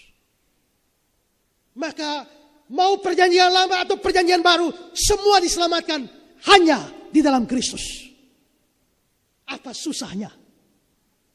Karena itu saudara, tidak peduli hidup dalam perjaman apa. Tidak peduli hidup pada dekade manapun. Kristus tetap satu-satunya jalan yang disediakan Allah untuk sejarah. Di dalam Alkitab diberikan satu peristiwa yang adalah bermakna simbolik. Untuk menunjukkan bahwa karya penebusan Kristus tidak hanya bergerak ke depan untuk kita. Tapi bergerak ke belakang untuk orang-orang perjanjian lama. Matius 27, 51-52. Dan lihatlah tabir bait suci terbelah dua. Dari atas sampai bawah. Terjadilah gempa bumi. Bukit-bukit batu terbelah. Kuburan-kuburan terbuka. Dan banyak orang kudus yang telah meninggal bangkit. Ini orang kudus mana? Orang kudus perjanjian lama. Mereka sudah mati sebelum Yesus mati. Begitu Yesus mati, kuburannya terbuka, mereka bangkit. Ini menunjukkan bahwa kuasa penebusan Kristus bergerak ke belakang. Menebus orang-orang perjanjian lama. Tapi bergerak ke depan. Menebus orang-orang perjanjian baru. Aku percaya Kristus yang mati bagiku 2000 tahun yang lalu. Tapi orang perjanjian lama akan berkata, aku percaya Kristus yang akan mati menebusku 2000 tahun yang akan datang. Sama-sama beriman kan? Sama-sama beriman pada Kristus. Maka Kristus adalah satu-satunya jalan. Tidak peduli untuk zaman kapanpun. Sekarang keberatan kedua. Kalau kita mengatakan orang yang tidak percaya pada Yesus pasti masuk neraka, berarti kita sementara menghakimi mereka. Kalau ini kan sebenarnya tidak perlu saya jawab ya. Saudara jawab sendiri juga bisa. Ya. Pendek saja. Ini bukan soal menghakimi. Ini soal percaya pada Alkitab atau tidak. Kalau Alkitab mengatakan itu dan saya percaya, apakah saya menghakimi? Kecuali Alkitab tidak bilang, lalu saya mengatakan itu, saya menghakimi. Tapi kalau Alkitab bilang, dan saya hanya percaya, itu bukan menghakimi. Jadi keberatan ini terlalu remeh. Keberatan ketiga, Keyakinan eksklusivisme bersifat egois, mau menang sendiri dan tidak bersikap kasih terhadap orang lain. Semua agama yang lain akan masuk neraka. Terlalu egois. Tidak mengasihi orang lain, mau menang sendiri. Loh, masalahnya kan Alkitab bilang apa? Kalau saya punya rumah satu, saya bilang pada Pak Eston, siapa saja boleh masuk ke rumah saya, tapi hanya boleh masuk lewat pintu depan. Itu satu-satunya jalan yang saya tentukan. Tidak boleh ada yang coba-coba lewat jendela, nanti saya tembak. Tidak boleh ada yang panjat tembok, saya tembak kasih mati. Tidak boleh ada yang bongkar atap, saya tembak mati. Satu-satunya jalan masuk ke rumah saya hanya lewat pintu depan. Tolong kasih tahu orang lain.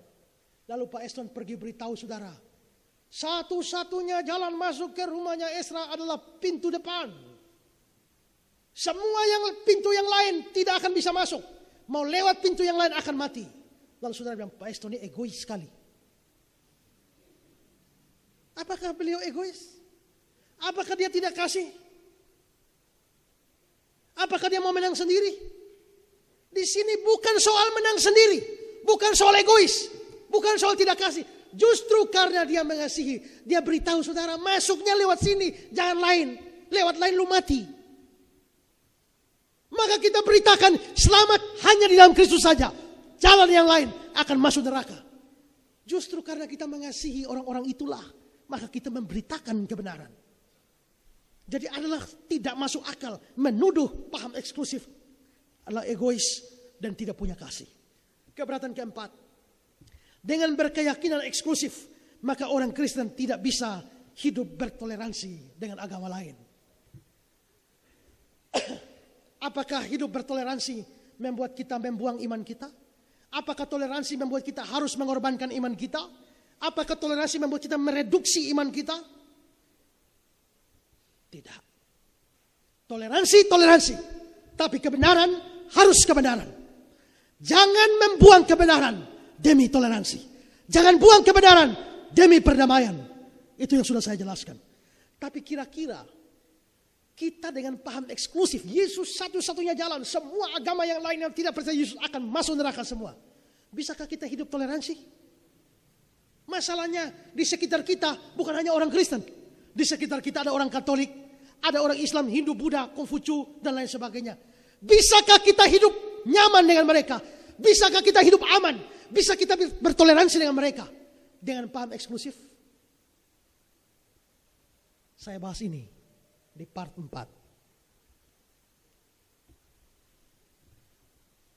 Si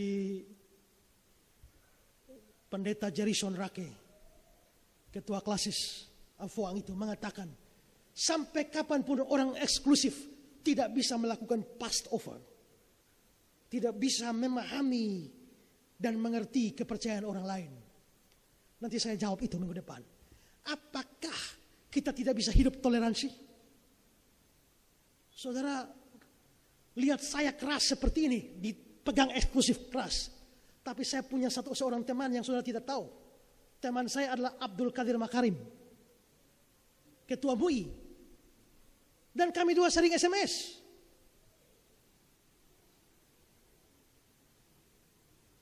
Apakah orang eksklusif seperti saya tidak bisa bersahabat dengan seorang ketua MUI? Kalau perlu nanti saya minta Abdul Qadir Makarim hadir minggu depan.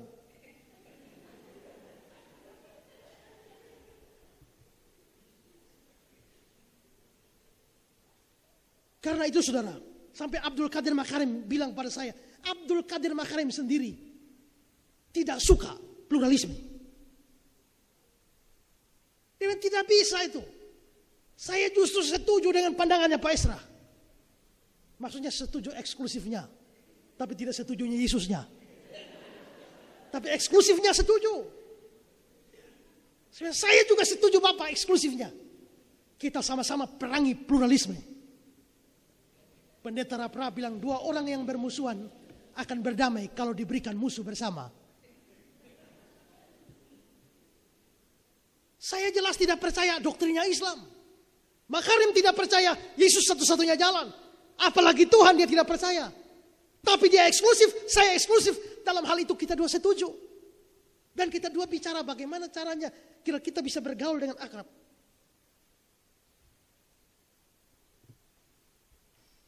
Jadi apakah seorang Kristen yang eksklusif tidak bisa bertoleransi?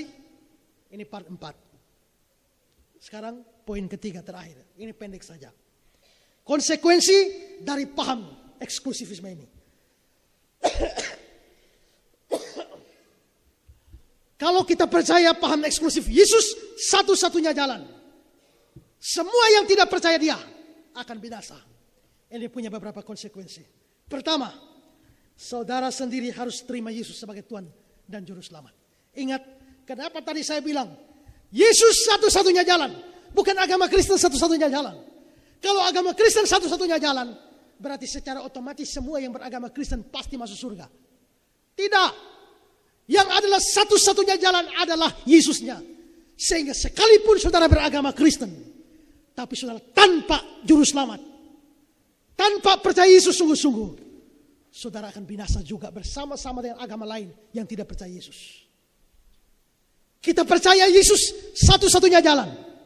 Kita percaya di dalam nama itu sajalah manusia diberikan untuk selamat. Hanya di dalam satu nama itu saja. Mengapa kita tidak mempercayakan diri kepada nama itu saja? Kalau tahu nama itu menyelamatkan, baik. Tapi kalau tidak percaya kepada nama itu, tidak ada artinya. Kemarin saya dengar cerita dari seseorang. Ada 2 orang suami istri jalan-jalan. Satu nama Maria, satu nama Obed. Ternyata begitu jalan-jalan mereka dicegat oleh rombongan perampok. Lalu mau dibunuh. Setelah diambil barang-barang tidak ada harta berharga yang diambil. Lalu dibilang lebih baik kita bunuh saja. Ini 2 orang. Pertama, bunuh perempuan ini. Lalu mereka menghadap ini perempuan siap dibunuh. Sebelum saya bunuh kau, sebutkan namamu siapa? Lalu nama saya Maria. Lalu ini penjahat mau bunuh dia bilang, aduh tidak jadi. Kenapa? Sebenarnya saya mau bunuh kau, tapi masalahnya istri saya juga nama Maria. Jadi saya tidak jadi bunuh kau. Yang lain bilang, kalau begitu bunuh itu laki-laki saja. Lalu baik Tuhan menghadap ini laki-laki. Nama kau siapa? Ini laki-laki pikir payah saya. Maria omong, dia lolos. Karena apa? Karena istrinya nama Maria. Saya Obed, ini bagaimana ini? Menghadap ini laki-laki. Kau nama siapa? Kakak saya punya nama Obed. Tapi kenapa? Di kampung orang biasa panggil saya Maria.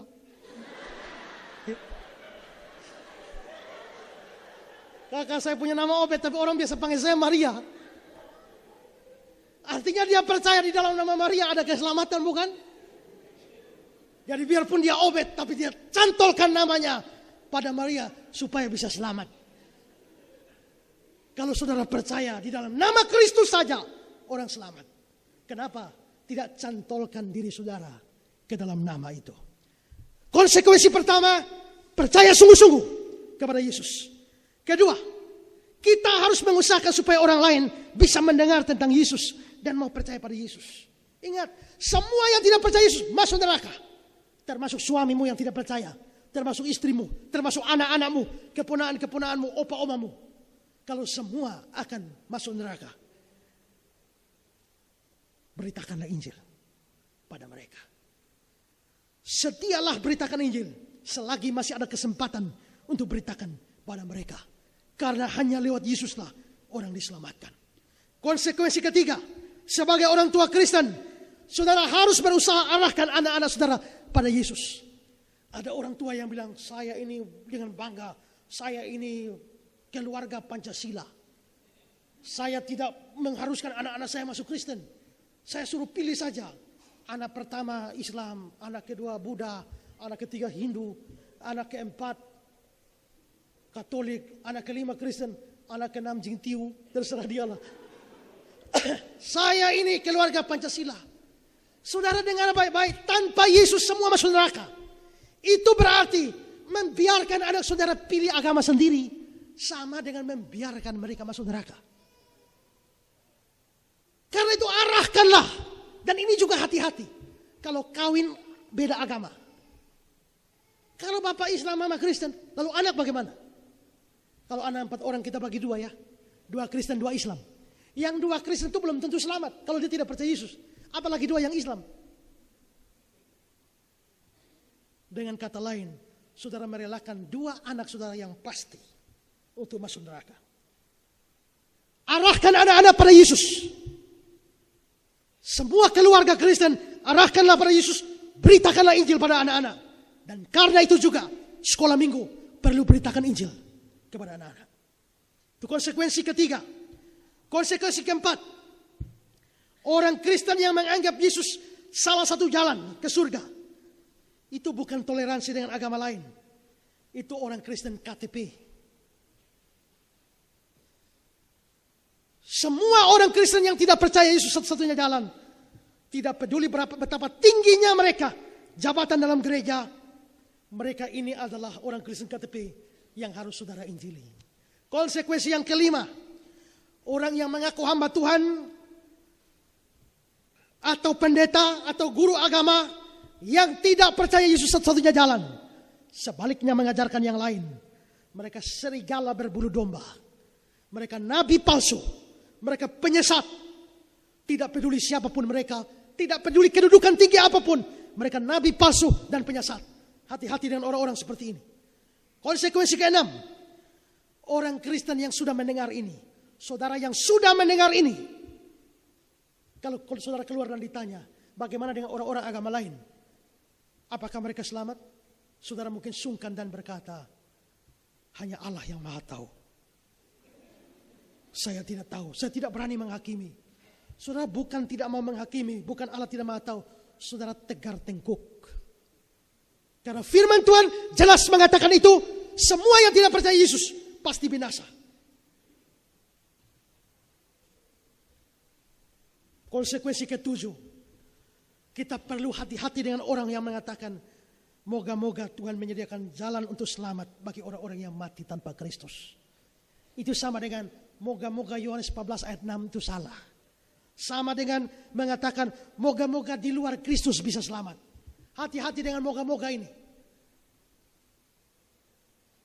Karena itu kalau saya ulang-ulang ikut acara pemakaman ya, ada kata sambutan dari RT, Bapak Lurah, dan segala macam. Mereka juga bangun, semoga amal ibadahnya diterima di sisi Tuhan.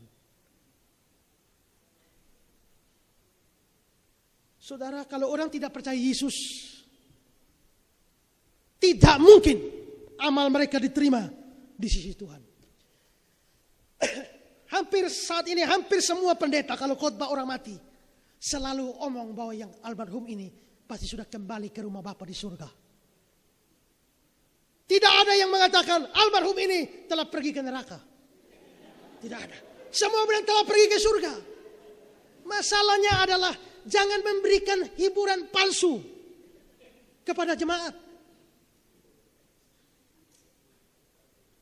Kalau saudara yakin ini orang Kristen sungguh-sungguh, orang Kristen sejati, ucapkan itu sebagai penghiburan bagi keluarga bahwa almarhum pergi ke surga.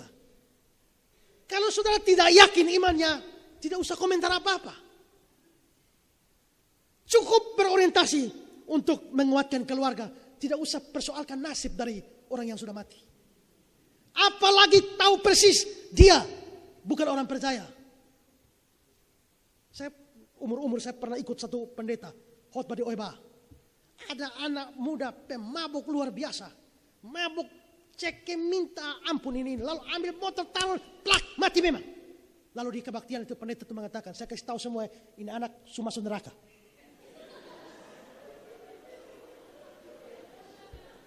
Hari itu memang heboh. Hanya persoalannya adalah begini. Masalahnya pas itu anak tabrakan, pas dia mau mati, dia ingat Yesus. Bagaimana? Karena itu, memang adalah bijaksana. Kalau kita tidak tahu pasti imannya, tidak usah bicarakan. Tidak usah berikan hiburan palsu. Karena itu setiap kali khotbah pemakaman atau khotbah penghiburan, saya selalu berorientasi beritakan Injil, beritakan Injil. Saudara yang ikut pemberkatan nikah saudara Sonya kemarin, bahkan khotbah nikah pun saya penginjilan. Dan saya tuntut dua mempelai harus sungguh-sungguh percaya Yesus.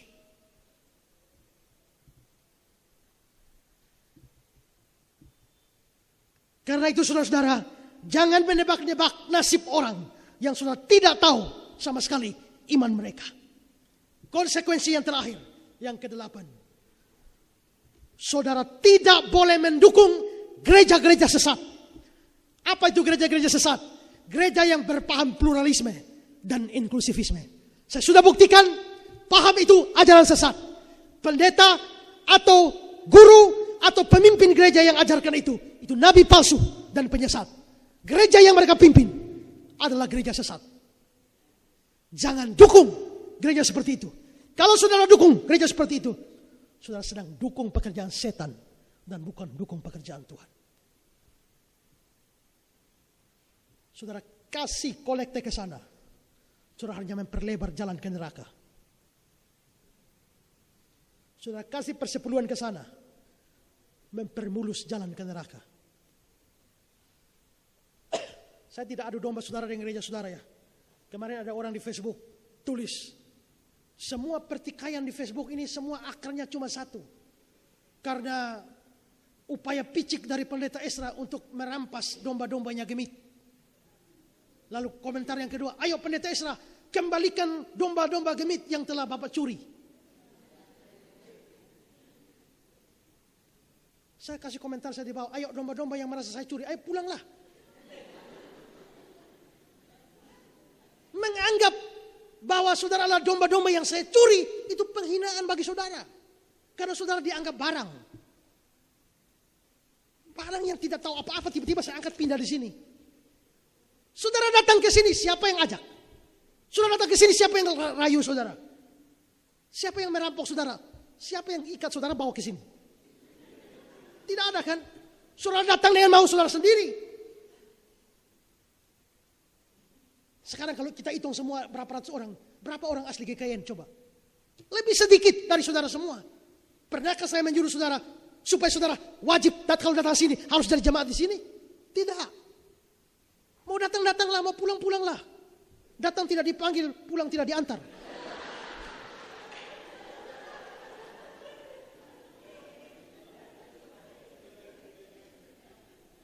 Tapi ada banyak dari saudara dari gereja lain bukan? Datang ke sini.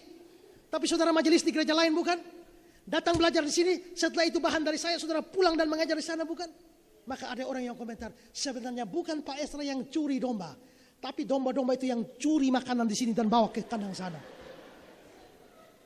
Saya sudah ulang-ulang katakan, bahkan tidak ada gereja, mungkin tidak ada pendeta yang mempersilahkan siapapun yang sudah terlanjur daftar di sini tapi menyesal, ada kesempatan untuk coret nama. Ada kesempatan terbuka. Untuk saya ada orang yang sudah daftar jadi jemaat di sini, tapi lama tidak muncul. Saya bilang pada penginjil lokal, kunjungi dia dan tanya, Bapak masih mau jadi jemaat di sini atau tidak? Kalau Bapak sudah rasa nyaman di sana, tidak nyaman di sini, biar kita coret. Gereja ini tidak pernah berorientasi untuk cari jemaat. Saya sudah berdoa dari awal, berapapun yang Tuhan berikan, itu yang dilayani. Karena itu, selain itu perlu saudara ketahui, domba itu milik Tuhan, bukan milik siapapun. Apakah tidak ada orang dari revival yang lalu pindah ke gereja lain? Ada. Apakah tidak ada orang yang aktif di revival pindah ke lain? Begitu ketemu saya pasang muka asam? Ada. Apakah ada orang yang begitu aktif di Sylvia bertahun-tahun? Saudara yang terlibat di Facebook tahu. Begitu tulis Facebook, serang saya luar biasa. Ada. Tapi saya tidak pusingkan itu semua.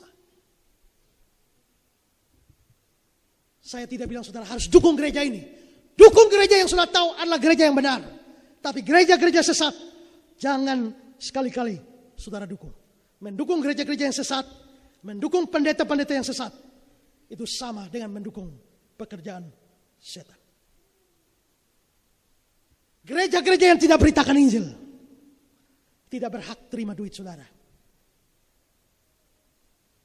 Berikan uang saudara pada gereja yang sungguh-sungguh beritakan Injil. Gereja yang telah menyelewengkan Injil. Mereka berkedok pemberitaan Injil, tapi mereka hanya melakukan social gospel. Injil sosial, bagi-bagi sembako dan dianggap sudah penginjilan. Atau KKR kesembuhan ilahi, lalu dianggap sudah kesembuhan. Sudah pemberitaan Injil. Tidak. Itu pemberitaan Injil yang diselewengkan. Mereka hanya bicara Yesus sebagai Raja, Yesus dokter, Yesus penyembuh, Yesus pembuat mujizat. Tapi kalau tidak ada Yesus sebagai juru selamat, Injilnya sudah diselewengkan. Jangan buang duit saudara untuk gereja-gereja seperti itu. Dukung mati-matian gereja yang benar, yang setia memberitakan Injil. Bukan hanya di sini, gereja di mana saja. Silakan. Supaya saya tidak dituduh bahwa saya menyuruh saudara hanya mendukung gereja di sini. Tidak. Carilah gereja di mana saja di seluruh muka bumi ini. Asal gereja benar, dukunglah itu.